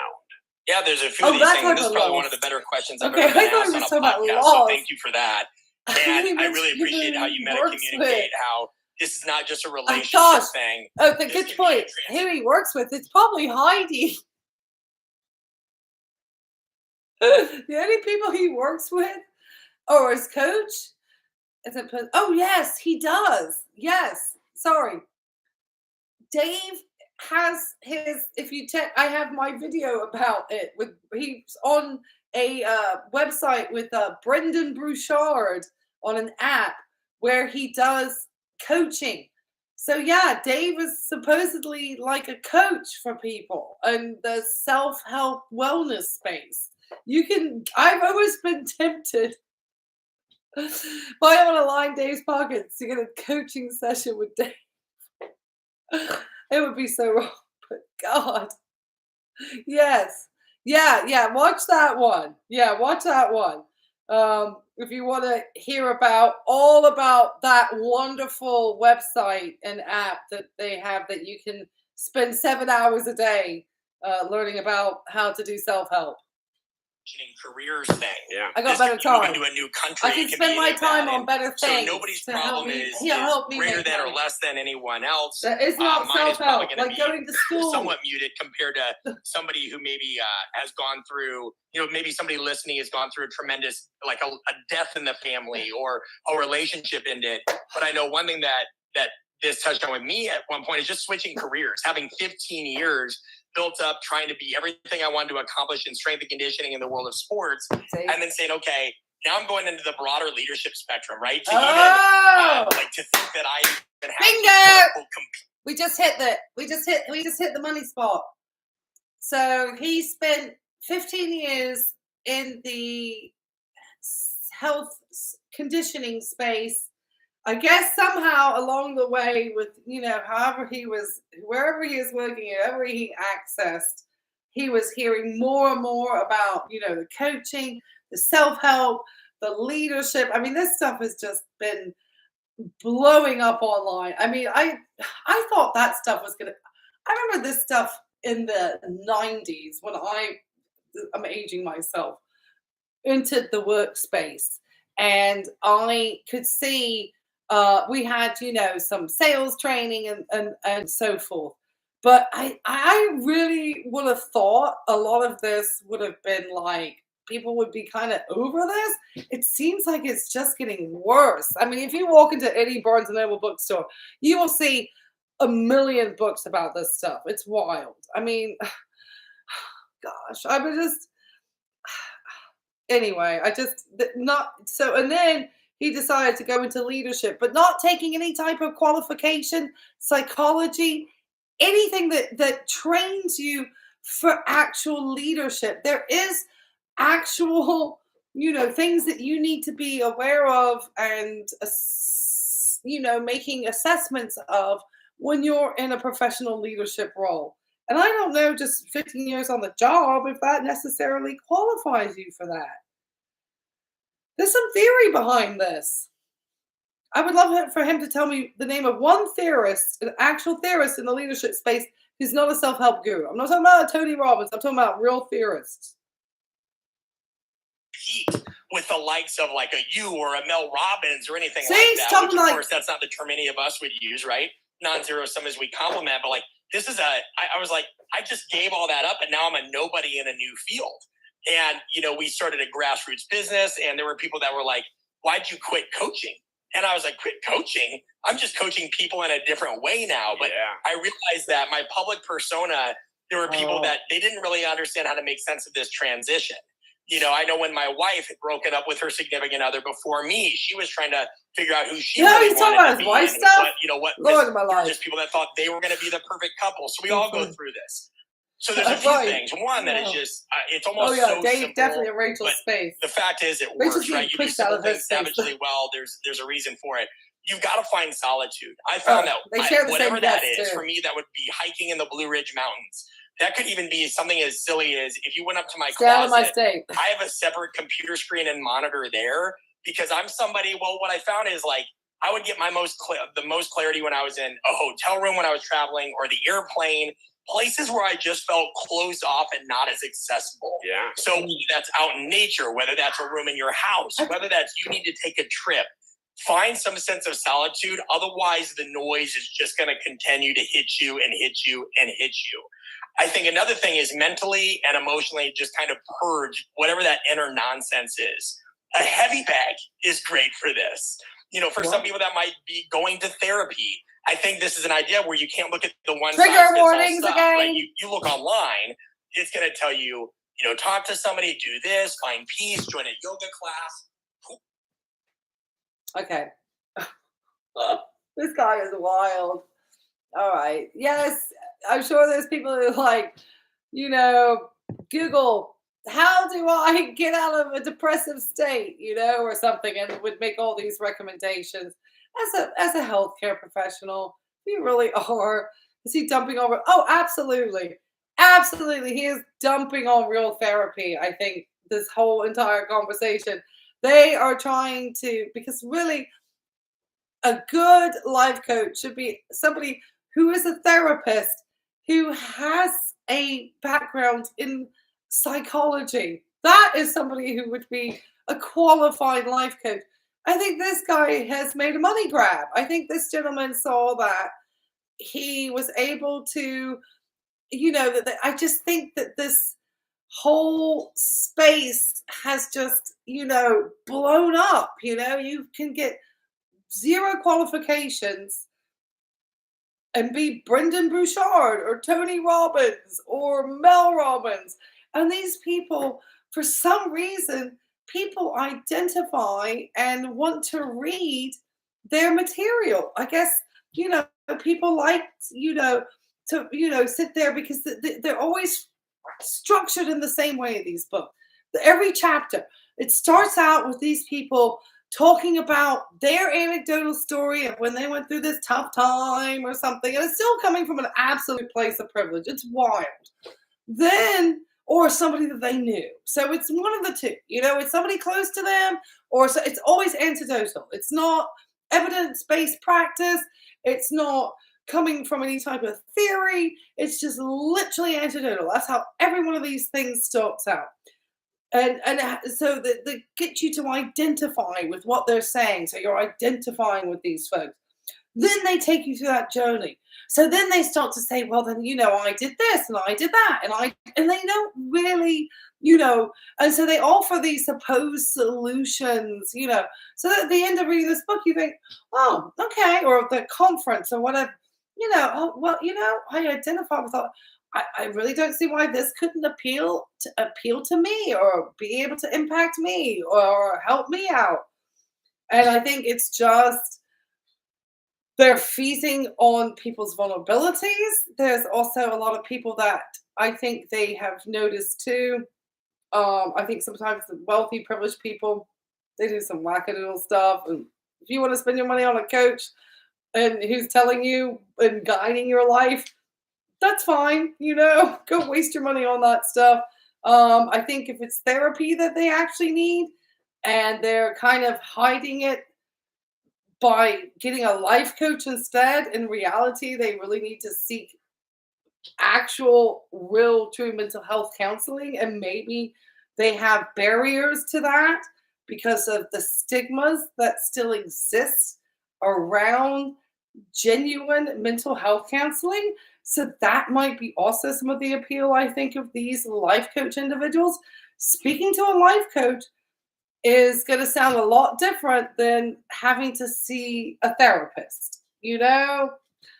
People, if you just take those two statements and you ask a lot of people what you kind of perceive of having those two statements made, I think the perceptions are very different.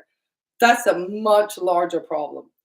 And so I think that's part of the appeal of these people too. And I think this gentleman just wasn't making probably enough money as a conditioning coach. I mean, how much can they make? I mean, it depends on what team.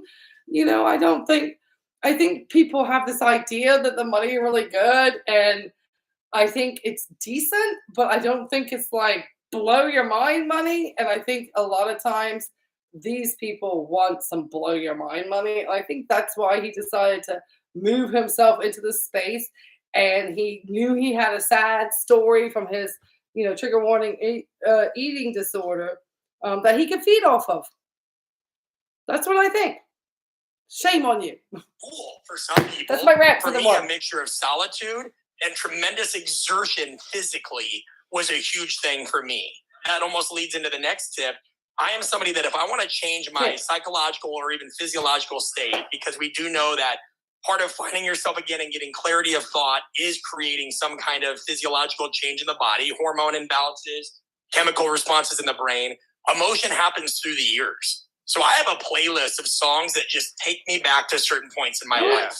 Yes. And as twisted as it is, 3 of the songs on that playlist were things I listened to on a loop in the hospital at one of the saddest points of my life. And I think, feel free if you tell me if you don't agree with this. I think sometimes we have a desire when we go through these hard things, we're trying to find ourselves to keep examples of previous wins present. And that's great. You can, like the old improv principle, yes and. But if you were to look at my office, I have 3 or 4 things, or these songs, for example, that remind me of the darkest times. Oh, I'm with you, man.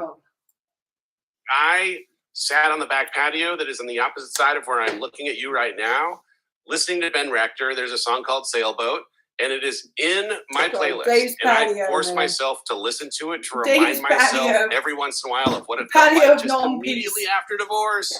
Because number one, I've made a lot of progress from that guy who was feeling like he was lost at sea, but also I there was something in permission to feeling okay with being lost in that moment that makes me feel okay with being lost in any moment. And so I have to bring myself back to it every once in a while because I get to celebrate and feel normal. Absolutely.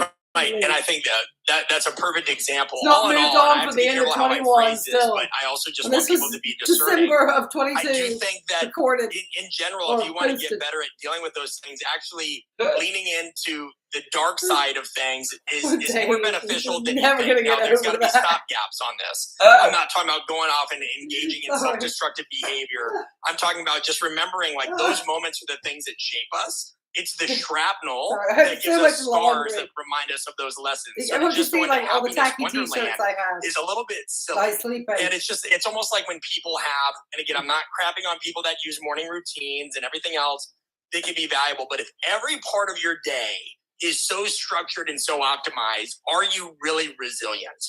You know, and that's the same thing that happens when we're trying to find ourselves and surrounding by positivity. The other thing I would just say is explore, travel, ponder. Well, my routine takes drinking some coffee in the morning. We create safe places for people to fail, explore the range of their emotions and personalities.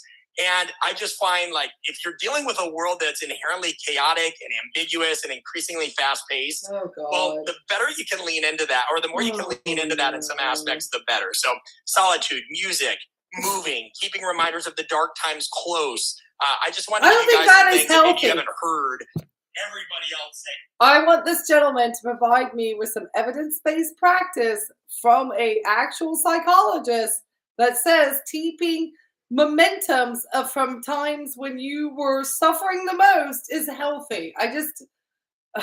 Morning routines are nice. Yeah, morning routine. I know. I think, I mean, which is it? I guess is this now? Is that his shtick? It's not, getting rid of the morning routine because every other life coach wants people on a routine. Dang, Rachel wants you up at 4. She works harder than anybody else. I love it. Hey, guess what? There's plenty of times where I don't feel like running, but running for me has become this super cathartic church meets therapy kind of experience. And there are times when I tap into the darkness and I run further and faster than I've ever run. And it's because I need to work through whatever it is in that darkness that hasn't yet fully been processed, but it's beautiful. Even if sometimes it sucks. It's like it just is. This leads it nicely into a question about motivation, because for me it's been a super interesting thing. Coach today. I have found it to be more a byproduct of momentum than a thing that is just naturally occurring inside of the universe that we operate inside of. I'm curious what your take on motivation is, and if you think it's something that just happens for some people and doesn't for others, right? Like if someone's currently struggling to feel it, what tips do you have on helping them manufacture it if they end up being someone like me that doesn't have it readily available? Yeah, so a couple things here. One, looking at getting really clear about that term, motivation. Motivation is, it's funny because especially coming from the sport coaching world, like rousing speeches and like rah-rah tactics fare really well in movies. And in some situations, life as well. But motivation is not really an external matter as much as it is an internal one. So, for example, when I would tell people that would say, well, how do I motivate this person? I'd say, think less about how do I motivate X to do Y, and instead maybe even ask them, hey, what conditions need to be present for you to do this thing? I know. There was nothing more listen, I have a master's degree in exercise physiology, but I have 2 parents that are not active and don't follow health advice, will never, ever listen to me. The expert's always out of town, and it's never their son. Dave is so Baroque. Yes, he's very. I'm trying to think of the very Byron-esque. And so what I just did is I made what I always try to do is I try to educate them. That's the classic. Don't do this, right? Like logic does not change people's behavior, and neither does information to a point. Like we're all familiar with those anti-smoking campaigns of the early 90s. Those by themselves weren't really. I promise you, logic does change people's behavior. You know why? Because I have seen in my cardiac rehab, people's behaviors change quite dramatically after they've had heart attacks. I promise you, mate, it does change. Have a near-death experience and then come back and make that same statement. Successful. But then when they started putting more visceral examples of a woman with a hole in her throat that was like, I eat breakfast through that hit on the emotional triggers. So what I realized, and I'll extrapolate on this in a moment, is for my parents, I just had to do little things like, now there's a foam roller here in the house. Now there's a massage gun. I had to make things more accessible. Like everything just had to be accessible because environment, to a large point, dictates behavior. It's the same thing I'm dealing with now. I always try to use myself as a case study because I never want to see the only real thing that man said. I'm trying to do my PhD right now, write a new book, run a business, and be a father. There are sometimes I found that I am way behind on my writing, Not because I don't know what to write, but I don't really. I wish he would say what he's doing his PhD in. You know, don't just leave us in the dark like that, mate. Want to go into my office. Just, it was such a busy year. I attribute my office with stress. It's cluttered, it's messy. And then I realized, well, I don't need to. I can take my laptop and I can go into a different environment. Go make another environment messy. I can create the environment and the conditions you need to get something done. Like, it is not like, sure, if you want to look up YouTube videos and all that, but like for me, I know I have a certain playlist, a certain environment. He's talking on YouTube now. Last day. How dare you? Most people are accountable. Dare you, Brett? They have to be accountable to. Dogs and YouTube are coming after you. These are the conditions necessary, because by and large, people are driven or influenced by 4 things. One, we already touched on it: environment. And that can be perceived environment, actual environment. Can you imagine going to a seminar with this dude? I'd be asleep in an hour. Perfume the air, no windows. They know what behavior they're trying to elicit. There's social factors. What is everybody else doing? Which is another piece I say about motivation. Like, motivation fails because reminding people of rules or values they should adhere to doesn't change their behavior. They're more likely to follow an example. Yep. And you're a parent. I watch my son. I can sit here and say, don't do this all I want. He's going to follow my example more than he is my words. Time. Yep. People are social creatures. So maybe you just got to get around different. Dave, of course, as we know, is an expert in fathering children, but maybe not fatherhood. Sorry. Or people, or go to a coffee shop if you're trying to get work done, or join whatever that is. Another thing is timing. I think that this is one of the most underrated things about motivation. You might not feel motivated right now because maybe you just came out of an extraordinarily busy season, or maybe you never gave yourself time to recover. We had to deal with that with athletes all the time. Sure. It's just like, hey, dude, like, the issue is not more training. You need to recover. Like, right now, you could look at me. I'm not really motivated to go do a bunch of workshops right now because I just did 23 this year, traveled 85,000 miles. I'm motivated right now to just be home for a while. Yeah. I think, like, give yourself Dave grace is so of jealous. looking at the timing. And we're recording this around the holidays. This is probably not the best time to be like, I'm going to lose a bunch of weight. No, you're not. You're going to have to go to your in-laws. You're going to have to travel. You're not going to get all your workouts in. So sounds like they're having a good time. Instead, think about something, the minimal effective dose you could do right now. Are you all feeling motivated from this guy? Becomes 2 days lifting, but an everyday go for a 30-minute walk thing. Yeah. So and then the last thing is, and this is where I'll sorry, I don't. We have 22 minutes to go, so we're most of the way through. Anyway, this guy just made me laugh because my exercise. No, he's not mine, or the exercise physiologist who works along with me at the cardiac rehabilitation. And if people have high blood pressure or things happen, yes, he does know to stop. But he comes to me because I'm the one making the clinical decisions on these patients. But he has recommendation to our cardiac rehab patients, always recommends for them to walk for 30 minutes. That's why I think this guy he's an exercise physiologist. Oh my gosh, he's a personal trainer. He's a personal trainer who was more doing strength and conditioning probably for a sports team, which sports team he's not mentioned. So they obviously aren't huge. Otherwise, he'd be bragging the ag, I think, on that. And he decided that was not enough money. And he could turn it into some, good for him. It's America. Very interesting, very different than motivation. Drives are subconscious influencers of behavior. People can be driven by all kinds of things. My wife is a security drive. She loves information. She loves having a plan. My neighbor is a unity drive. He wants to be around people, whatever he does. Some people are adversity drives. Like, they love hard things. They want to put themselves against the wall, whatever. So you have to think about, what is it that drives you? And this is, again, creating those conditions. I've been told all my life, don't procrastinate. Fact is, Dave, I do some pretty damn good work when my back's up against the wall. I am the same. What's interesting is it almost sounds like a love language kind of thing. Like, you all have individual wiring and understanding the way. My mother told me not to procrastinate when I was like 4. So, God, maybe I needed to be coach. I don't coach anybody. Well, that's a lie, actually. I do, but in my practice. So I do coach. Will actually have you manufacturing the motivation that you'd hope for if you can lean into that drive. Extraordinarily well. And it's a free quiz anybody can take. If you're comfortable with me sharing it, do it. You just go to artofcoaching.com. What drives you? Free quiz. Very simple, gives you strengths. I might have to try this out. And this was just critical. And we tell people to take it at least 3 to 4 times. I wonder if it's like an email grab, so they can start advertising when you're riding high. Take it when you're not in a good space. Take it when you're crumbling. Because all these personality assessments that people do, it's like they take it once. It's like, oh, that's me.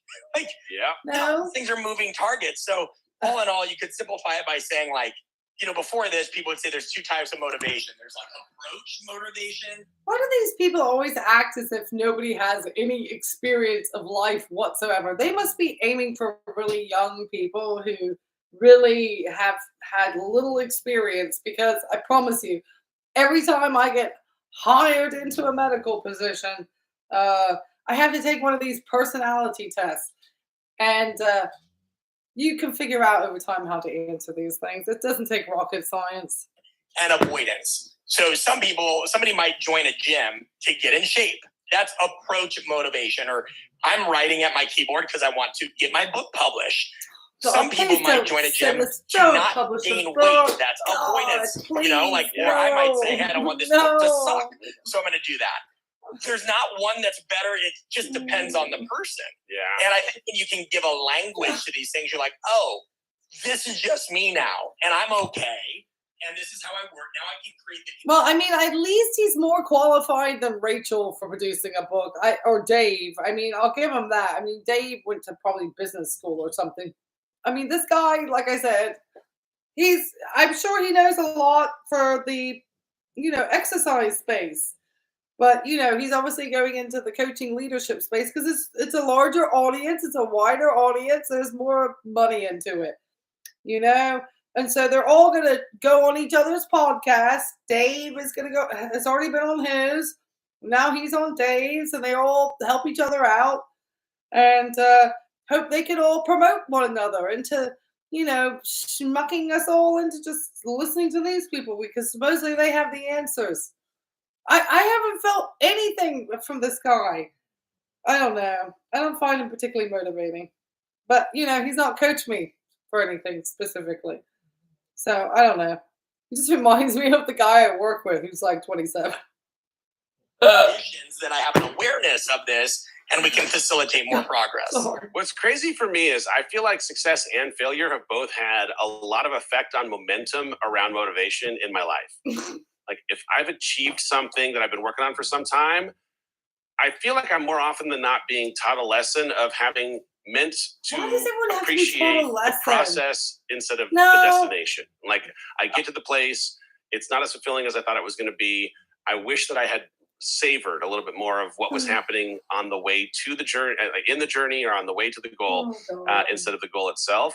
And when I failed, man, I get stuck in like super limiting beliefs where I believe that I am my mistakes. I don't know that I can recover You are from your them. Mistakes. I'm wondering if you could talk just a little bit about the way that success and failure shape how we think about ourselves. Maybe I need to coach Dave myself. Hey, Dave. Coacher here. Coach Rach. Coach Ray. Actually, I rarely go by Rach. Coach Ray here. Success, failures, word salad. And the way that momentum affects our ability to continue reaching forward to whatever ends up being next.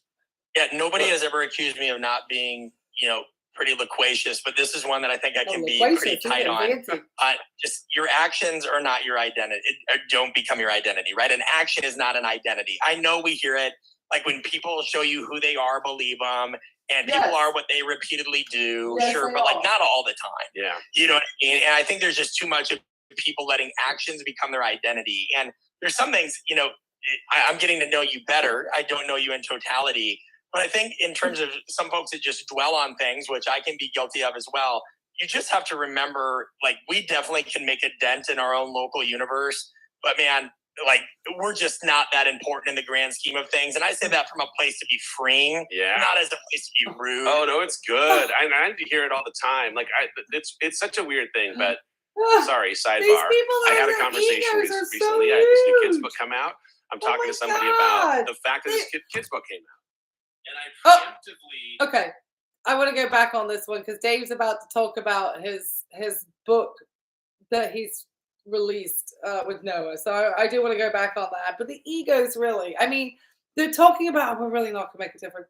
But in the back of your mind, both of these men perceive that's what they're on this planet to do. Oh my gosh, we're so crazy. People are so insane. I shouldn't say that. That's not the proper word. People act just in very interesting ways. Sorry, I've been sick, so I'm very chesty at the moment. I'm gonna go play and go back 15 seconds. And people are what they repeatedly do, sure, but like not all the time. Yeah. You know what I mean? And I think there's just too much of people letting actions become their identity. And there's some things, I'm getting to know you better. I don't know you in totality. But I think in terms of some folks that just dwell on things, which I can be guilty of as well, you just have to remember, like, we definitely can make a dent in our own local universe. But man, like, we're just not that important in the grand scheme of things. And I say that from a place to be freeing, not as a place to be rude. Oh, no, it's good. I hear it all the time. Like, it's such a weird thing, but sorry, sidebar. I had a conversation recently. I had this new kids book come out. I'm talking to somebody about the fact that this kids book came out. And I preemptively start describing some of the struggles that I had when my previous book came out. Oh, God. The question of how I approached releases, or if I did them well, or if I ever stepped in shit, never came up. Like, I was going out of my way to try and, I think because of some kind of defense mechanism, like, I'm gonna say it before you can say it. And I'm like, oh wow. I got out of the interview, talked to the person at the publisher. I said, this guy had no concept of any of the things I was worried about him potentially asking about, because I am not that cool. Because your publisher paid for the interview, Dave. And yet, because it's super important to me and I have a lot of insecurity about these certain things that happened when I made mistakes, I feel like everyone knows those mistakes. And that's another sign of ego. Dave, I'll make you feel better. I had an aunt of mine who used to, and you'll love this in the self-help space, and she was doing this in the 70s. The word mistake is 2 words. Mistake. That means it's you can take it again.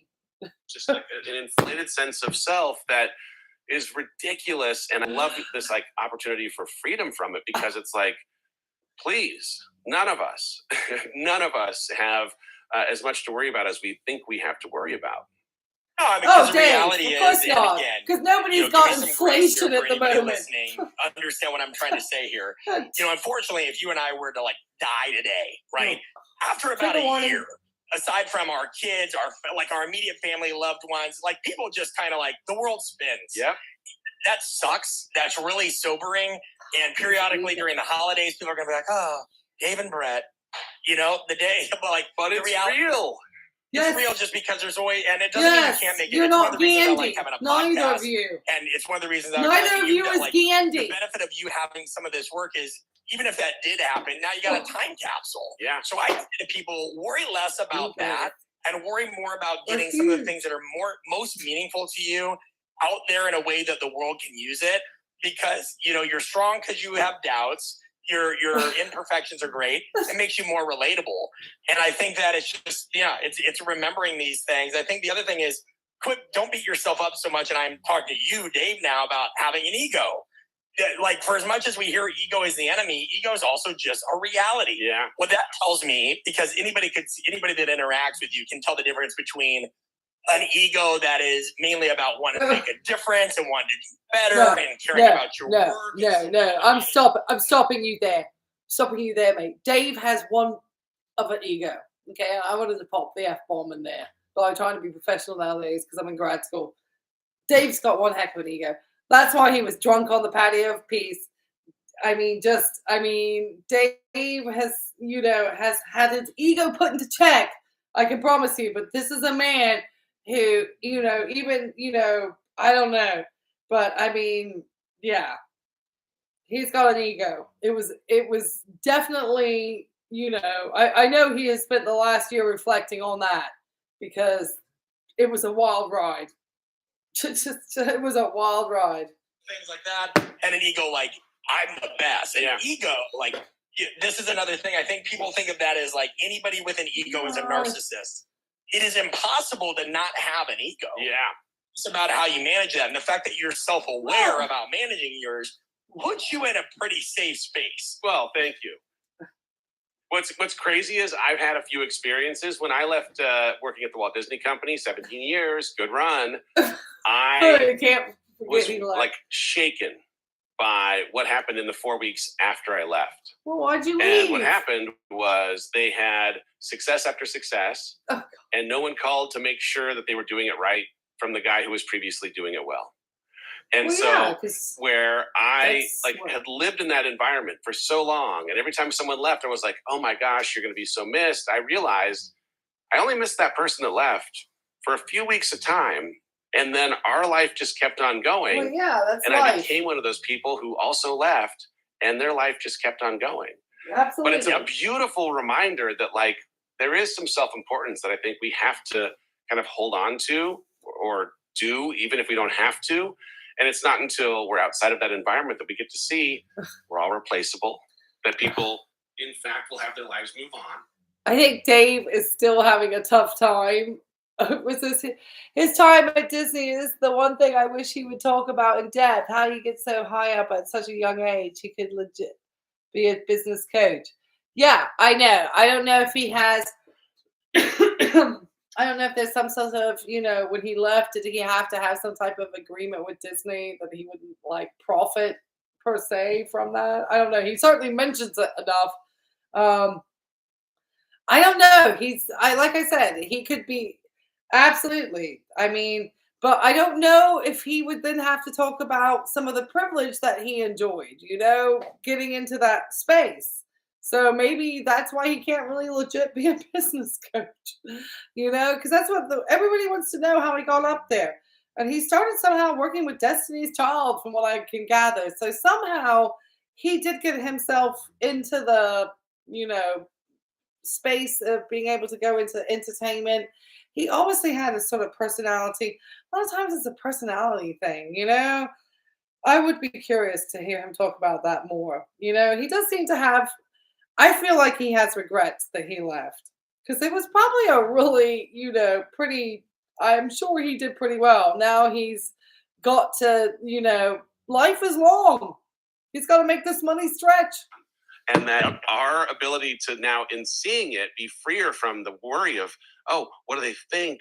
Or what will it mean? Like, it doesn't mean anything. And not in a like nihilistic way where like nothing means anything. I'm just mean like, it doesn't mean as much as you think it means. It's a gift. Be free. Yeah. No, absolutely. And by the way, I remember reading the book, The Fountainhead by Ayn Rand. Oh, God. And it was this idea, I'm oversimplifying the book, but the collectivist versus the individualist. And I had worked for an organization that I was very proud to be a part of. But all I'm going to say is, what in the Ted Cruz, or what in the, not Ted Cruz, what was the guy up in, oh, God, there was some Republican politician that I think that was his favorite book. Oh, Lord. But it's one of those, oh yeah, hail fellow well met type of guy. Yeah, there was a politician. He was a young guy. He left out of the Republican Party. He got out quick when he was still young, because it was looking crazy. I think he was right there at the start of Donald Trump. Can't remember his name, but I think he said that was his favorite book. My brain's going, yeah. Ayn Rand. It says it all. God, it says it all about these guys. Oh, God. Handmaid's Tale. And it became, like any of these things, this is again, like we got to get better at living in the gray area. Either of those things to an extreme are not good. And this is where you think about like life is a big circle. You go extreme as an individualist. That would be an important question for the life. Extreme as a collectivist, right? Unhappy. And generally, by the way, people that try to convince others that, everything you do should just be for the common good and it's about everybody else. A lot of times you look at history, those are people that try to take over the world. Yeah. With the hell, it's don't subdue the individualism. Everybody listening, your stuff does matter. Imposter syndrome and phenomenon are just like, that's good. You should worry. You should feel like you've never arrived. The most accomplished people on earth feel that way. Oh, and, like, it's all going to be okay because we're all a huge mess. But if you don't double down on what you think and what you believe in, right, wrong, or indifferent, because it's always going to be a mix of those things, sounds like a you're young never going to Tony find your Robbins. audience. You're never going to make an impact because you're just going to walk on eggshells, second-guessing yourself constantly. So good. This dives in right to what I wanted to go to next, in that I feel like we all have this knowing and instinct. It was such a terrible interview. Anxiety, I'm just going to throw it out there. So often is Paul when Ryan. Yes, it thank shows you. up as an alarm Paul that Ryan. we're acting in Absolutely. opposition of what we already know. Terrible human being. Right? Like, we know something, but we're behaving in a way, Allegedly. or we're thinking in a way that is deviating from the thing that we know. And No, this is when not we know we politics could or channel. should be doing something, whether it's Just because of saying. fear or doubt or a desire to be loved or any other thing, we're denying part of our knowing for safety. And then anxiety bell shows up and it's ringing to try and get us closer to alignment. It's going to bug me. That's my take on anxiety. But I'm curious what your take on anxiety is. Sorry. I was talking to myself. Let me go back and just listen to Dave's twaddle here. Desire to be loved or any other thing, we're denying part of our knowing for safety.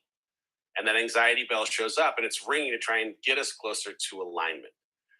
That's my take on anxiety. But I'm curious what your take on anxiety is and how you encourage people. You think after the Heidi put everybody through with her anxiety that he could have summed up anxiety a little bit better than that appalling word salad. To respond to it in ways that might make it a resource rather than a liability. Yeah, I mean, I think that people have to realize that if you're anxious, that means you care. If you're nervous, it might be you're unprepared. There is a difference between anxious and nervous. That's good. If you're anxious, you care. If you're nervous, you might be unprepared. And by the way, you might feel a little bit of both sometimes. Those things happen. But this goes back to, again, my coaching athletes. If somebody's competing in the Olympics, what am I supposed to tell them? I'm sorry. I used to tell my kids that when I was a school teacher. Like, I used to tell them, if you're not, nervous for the test, that means you don't care. So I would think being nervous for something is good. He's confused me now, this guy. I'm like, don't be anxious? That is horrible. Like, I'm denying things that they feel. That, like, anxiety is a lot. It's tricky. Okay, and this is where he's misusing language. I think what he is referring to are nerves, not anxiety. Anxiety is an actual diagnosed disorder. And it's a term that has just been misused over time. It's not, people misuse stress and anxiety. They're very different things. Anxiety is a lot higher up that spectrum than stress, and nervousness. And it's like when people are using terms such as PTSD and all of these things. Yeah, anxiety is also intuition. You could be anxious clinically, or you could be anxious because you sense danger. Exactly. Yes, absolutely. It's coming from a place that you have within your fight or flight mechanisms inside of you that are innate reactions that you have coming from a different, like, I believe, oh God, you can tell it's been a while since I've studied. I believe it's the sympathetic nervous system. It's one of the, I think it's that one that sends it off. Anyway, it's been a while, but yes. So yeah, I need to go back and take a look at that one. I haven't had to test that one. But yeah, it works on a different nervous system than the like an autonomic nervous system, these guys are talking about something completely different. And that's more of a stress reaction too. I would think, anxiety is definitely like a clinical disorder, but Heidi supposedly has it undiagnosed, but they all interchangeably use these terms, and this is why these people are problematic. They just throw those words out there. They're wild. Asking somebody, you're then making them they already feel anxious. Then you're telling them they shouldn't feel anxious, just think positive thoughts or whatever. But then they're going to put more pressure on themselves and stack that because they can't think positive thoughts. No, the most empowering thing I can tell you is feeling anxious means you care. Being nervous means you're unprepared. Differentiate between the two. But there should not be any this is. No, I disagree. This is people have to realize that. I disagree. You feel angry, whether you feel anxious, whether you feel scared, whether you feel hopeful. We have this range of emotions, and they all have a nervous purpose. is because you care. Anxious have this is that's way too much. So I think you just have to leverage that. When I go speak or when I go do something like. Anxiety is because you really think something bad is going to happen because of 30 minutes because we had some travel mishaps from one trip. We had an issue with our son. Everything that could have gone wrong between trips. That's called wrong. Stress. And I had to land, make That's a presentation in 30 minutes. The Wi-Fi on the plane didn't work. I'm up in front of 500 people, anxiety, which is nothing compared to what you have spoken in front of. But it was just it was a big group for this. And to get up on stage, they go, "How you feel?" I go, "I'm anxious." And they go, "Well, can we do anything?" I go, "No, I just need to get out there and go." Yep. And he was nervous. He was nervous. And what you'll find is when you lean into anxiety. it focuses you. And the filter becomes tremendous. And this goes unless back you into have an actual diagnosed fear of public speaking. What a lot of people do. When you feel anxious, you want to harness that and say, what matters right now? What is the thing I can focus on? Screw your notes, anything you wanted to speak on. What matters now? Say it. Yep. And by the way, if you mess it up, congratulations. You have a version 1.0. Everything on this planet now. Actual real anxiety does need to be managed by medications because you really cannot function in that space. He is literally talking about having stress and nerves. He is not talking about a medical person. Software updates. You just need to go through a software update, iterate, get data. But, people don't get out there and do it and just deal with those nerves. I have no idea how we're supposed to get better. Yeah. Well, it's all information, as it turns out. It doesn't mean that it tastes good while you're being informed, but when you're making a mistake. Anxiety is what you feel when you've been given a really bad diagnosis for cancer or something. That's anxiety. Not going, this is in something before a test. That's nerves. That's not anxiety. If you have test anxiety like that, that's almost like a medical condition that needs to be treated. This guy is wild. We're about to finish. We got 8 minutes. It's teaching you a lesson when you're going through a hard time. It's teaching you a lesson if you're following what you think is your gut and it turns out to be your fear. You're being taught a lesson. It's all going to be lessons in the end. I want to talk about making big decisions, if you don't mind. Since we met, man, I've been faced with a few big old life-changing kind of decisions where I find myself really balancing this practical part of my brain against this instinct that exists or my knowing telling me what to do. I tend to be a pretty practical, pragmatic person. Safety and security has always been somewhat of a North Star. I push against it all the time. And yet, I have this hard time when it comes to making big decisions of knowing, am I listening to my fear? Am I listening to my pragmatic self? Am I listening to my knowing? I don't know, Dave. Talk to your therapist. Or a framework that you help walk people through in coaching that helps them make big decisions when they have the same kind of tug from multiple sides. Yeah, we were just doing something. I pulled it up to make sure I quoted appropriately. We were dealing with somebody that was trying to figure this out, whether they should move for a job or not.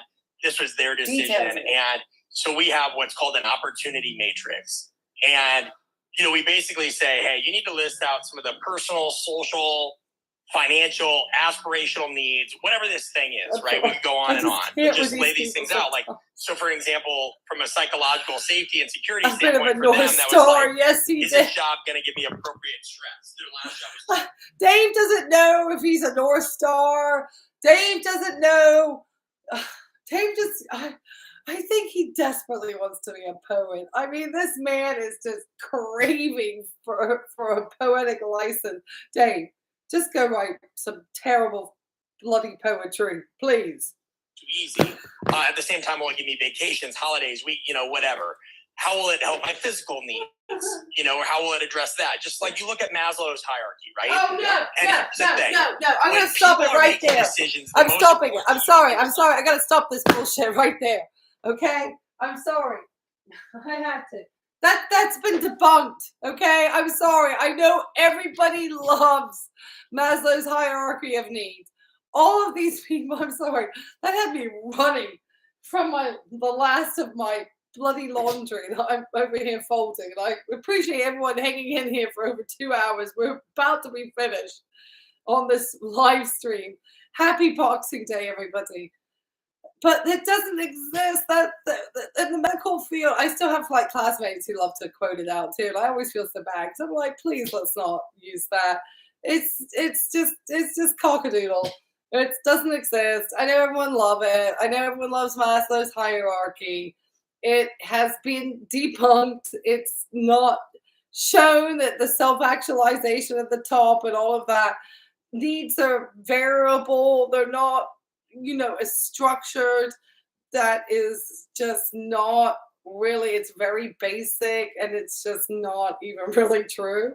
I think any psychologist of any salt would tell you that now. I've looked into it because Rachel loves to talk about the Maslow's hierarchy, and I love to remind people that it's now been it's just very old. Okay, let's get into the 21st century with some evidence-based stuff, people. Listing out values or all those points is always think in the context of compared to what. Well, this would be good compared to what. Well, this is expensive compared to what. This is risky compared to what. So with this matrix, we tell people to list out their 3 options. Let's say I'm moving to Dubuque. I am going to move to LA. I'm going to move to New York. And it could be anything, just out of sake of time that we have, right? I'm going to give this example. And then they're going to list one of those factors. Okay, none of them sound the same except New York. And if I take this job in Dubuque, is this going to give me the best pay? What's the reality? Even if it gives you the best pay, are you now in a more expensive city? And so you start laying these things out, and you might say, man, I thought this opportunity was going to give me the better circumstance here. But then when I weighed it up with the fact that it's actually further away from the airport, or it's a more expensive city, or it's more expensive here, whatever that is. Another example is somebody's like, oh, I want to go somewhere where there's nice weather. Well, they were in a job where inherently they weren't going to be outside that much. And this was like a pretty 365, type of job. And so it was like, hey, I understand that you want to move to San Diego, but like, what's the factor importance of that at 1 out of 10? Oh, that's a 10. Weather. Great. Now, what is the rating, the likelihood that you're actually going to be able to get out there and enjoy that weather as much as you think? Probably a 6. Well, that's a differential of 4. Where another job, you may get a little bit more freedom or travel time where you can go do this. So I just think people, if you don't have a process to lay out the opportunities, lay out the values, think compared to what, and really ask yourself, I rank this at an 8 out of 10 with the likelihood that I'm actually. Am I being led to understand that somebody who is given that many opportunities for work and obviously professions and a job that's going to have you relocate like that? Because usually, when I'm looking at relocation packages as a nurse, I mean, the money crazy. So what individual would need to have this dude telling them how to plan it out? That's what I'm trying to, I guess my point is, if you're smart enough to get there, why do you need Brett here telling you, way up Dubuque? Somebody tell me where Dubuque is, please. I'm just English and not very bright on American geography. Use it because, man, I've lived 15 places. By and large, people do the same shit. Yep. Pardon my language. Dubuque, is that like a fancy town in Montana? I lived in Omaha, Nebraska. I lived in Atlanta, Georgia. I've lived in Phoenix. By and large, and whenever I'd say, I'm from Nebraska, people would say, oh, that's miserable. I'm like, actually 3 hours to get pretty much anywhere coast to coast. Well, what'd you do in the winter? We took vacations or we talked to people. On the other hand, when I lived in LA, it's not like I drove up to Big Bear or went to, the beach every day. I mean, Montana, thank you. Thank you. Thank you. Weigh those things up compared to what. I said Montana at some point. And then also, if none of that works, you're like, Brett, that's absolutely I must have heard about it. I think it's a fancy town in Montana. Go do something, get the data, get the information, figure it out. Nobody's got the answer for you. Take a risk and then just be ready to grow from it. It's so funny. I play it on both sides when it comes to this very example because on the one hand, life is short. go. If it's wrong, you can always go back to what wasn't working before. Like, just go. But also, there's a term in AA which is geographic therapy, where you put all of your eggs in the basket that by just moving, now everything's going to be perfect. And that's bullshit too, right? So like just because the things that aren't working here, like you're moving with the one constant that will be moving, and that's you. And so like be realistic on what it is that you ultimately are bringing in one location or the other. Living in one city or the next isn't probably going to solve every single one of your problems if you're not solving that's right. problems that exist. That's right. Yeah, the last thing I said. Sorry, I was trying to find it because I think the word Dave was trying to look for about both sides was devil's advocate. Dave, he has definitely only the big guy there was in Iowa. Okay, Iowa. Okay, maybe it's Iowa. Thank you. I have no idea of American geography. Dave, of course, trying to be a devil's advocate and also trying to find as many words possible in the English language to say something supposedly succinct. Gosh, he's very verbose. Lord of my life. Listen, I am. I'm pretty awful. You're not going to win by selling out to certainty. Like sometimes it's just really that simple. Like, tell me how. I'll tell people, they're like, well, tell me how this is going to work. I'm like, tell me how doing this and wallowing it is going to help. Like at some point, just buck up, make a decision, and roll with it, because nobody's got all the answers for you. You just have to use good mental models and foundational thinking, and then get away from it for a little bit. Go see a movie. Go do something where your brain can turn off. And then, the answer comes to you in those incubation periods a lot of times. For sure. 100%. Well, I have like 8 other questions that I'd like to ask you, but we're running out of time, so we'll probably do this again at some point. 8 more questions. If someone is not yet familiar with your work, if they want to follow you on Please Instagram don't follow or this anywhere man. else, like where do you send people to learn more about your coaching, about the work that you do, about how to follow you on the interwebs? Interwebs! The best way is just artofcoaching.com. Can we just double check if interwebs is a word in the Oxford? Hey Siri. Is interweb a word? Okay, I found this on the web for Hey Siri, is interwebs a word? Check it out. I guess it is. Interweb and internet. Jocularly. Winding. It's like a joke word. It's okay. I just went into sorry. The interweb is its definition. The internet used jocularly when pretending to be or referring to an inexperienced internet user. Or when expressing a disdain for certain internet content.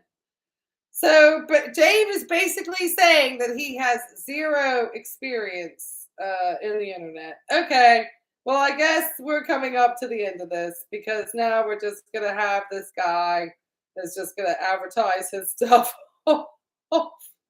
Let me see. Yeah, just 2 more minutes. Let's see. Our podcast, our social media, our online courses, our live events, all of it from anywhere. All of our work is open to every profession. If you want to deal with the of course, why limit it? You value understanding what makes people tick, communication, trying to be more persuasive, any of these things, of course, for ethical reasons. That's the best way. On my first book on Amazon, Conscious Coaching. And hopefully, Lord willing, the second book will be out in 2024. Of course, there's a book. Let's go.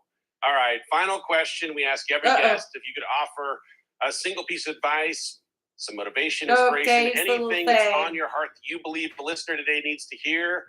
Mr. Bartholomew, what do you think this audience needs from you today? Yeah, I already told them about, embracing the dark side more than people think you should. But given the nature of some of the questions today. Is that what these people are? They're all prophets? Craving uncertainty and ambiguity. Everybody go sign up for an improv class. Go take 6 weeks of improv. Realize that life is improv. Laugh a little. Have fun. Normalize failure. You'll be a lot happier. Oh, right. Okay, let me fit that into my graduate I appreciate studies. You, brother. You're a good man, good friend, and you're doing good work. And I hope that everyone I thought he checks said out earlier that the guy said he didn't know Dave that checks well. Out Brett's new book when it comes out in 2024. Between now and next week, if you got anything from this, please tag myself, tag Brett in your socials. Tell every human that you've ever known in your entire life that there was something good in this for you. And we'll see you next week on the Rise Together podcast. Thank you, Brad. Thank you. Well, thank you everybody for I'm like on to the last 3 t-shirts I think I have left to fold. I hope if you were back at work today that everyone had a really good day. I appreciate you guys. It was a tremendously long live stream. But I just appreciate, this was wild. I just don't even know what to make of any of that, or who that man was, or Iowa, probably because I am in Minnesota. Yes. Check out my video if you haven't seen it on YouTube about Dave being a personal life coach for everybody. Thank you for saying it was a wild ride. It was a wild ride. Oh my gosh, I just can't sometimes. I don't know. I'm gonna have to look further into the terminology, but for what I can remember from studying psychology as a nursing student,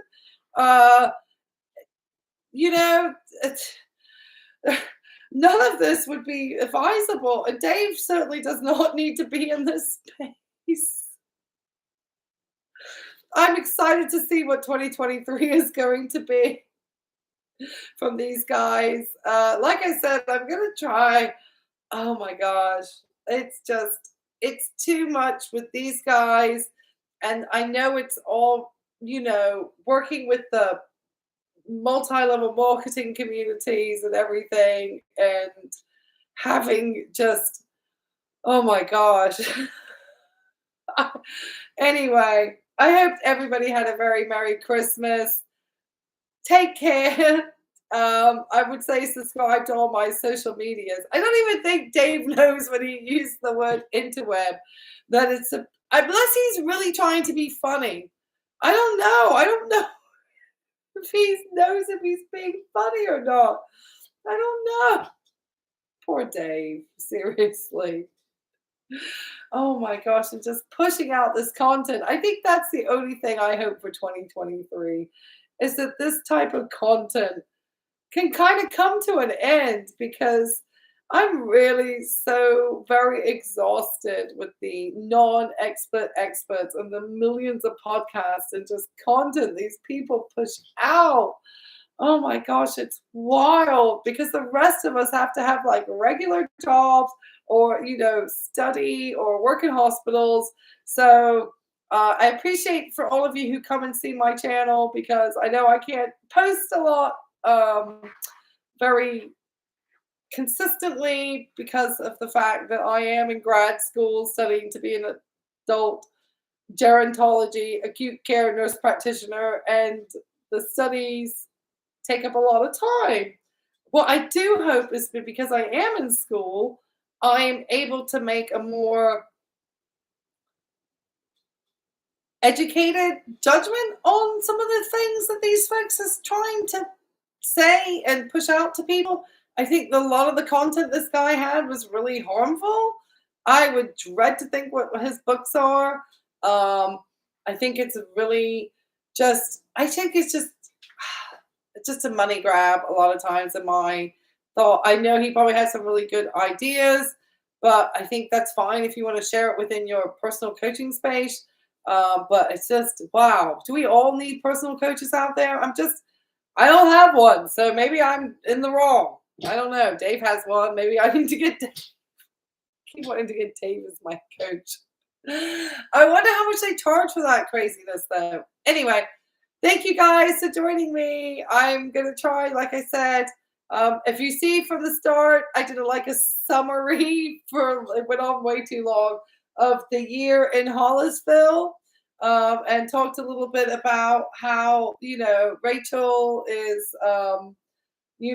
thankfully not released her health book, and just kind of ran through their chaotic year very quickly. So that's what happened at the start of this video. And then I listened to this nonsense from Dave for the last hour or so with this guy. So anyway, like I said, thank you guys for just joining me tonight. And I really appreciate it. Just the few that did join in and commented. And oh, yeah, have a great week. Thanks. Yeah. Thank you. You're welcome. Thank you for joining me on this live. And just hopefully maybe some other people got some laundry folded. And thank you for joining me because it was fun. It's fun to listen to these podcasts and have a little bit of an audience that maybe also thinks that this stuff is not healthy. We need to have this influencer. This all needs to come to an end in 2023. I don't know how to get it to an end, but it needs to come to an end. And like I always say to Key as well, don't invite me. I'm happy to talk about hospice nursing because I was in that field, so I can answer a lot of those medical questions. I would love to do that. Have a great week, everybody. Like I said, I'm going to try to be live streaming next Monday. I'll try to find a fun podcast. Rachel had Jay Shetty on. So if you want me to listen to Rachel interview Jay Shetty of all the most other problematic people in the world, I am happy to do that next Monday. All right, guys. Have a great evening. Take care. This is Life and Vibe. And if you heard snoring, that is the dog who's asleep on the couch. And I actually, one thing I will share, because I had the cutest photo of this dog. But if you want, look out, because I am going to be doing editing her video from her opening up her Christmas gifts, because it was kind of cute. All right, guys. Thank you, everybody. I always don't want to say goodbye, but I got to go. It's 2.5 hours. YouTube's going to want to kill me. Bye.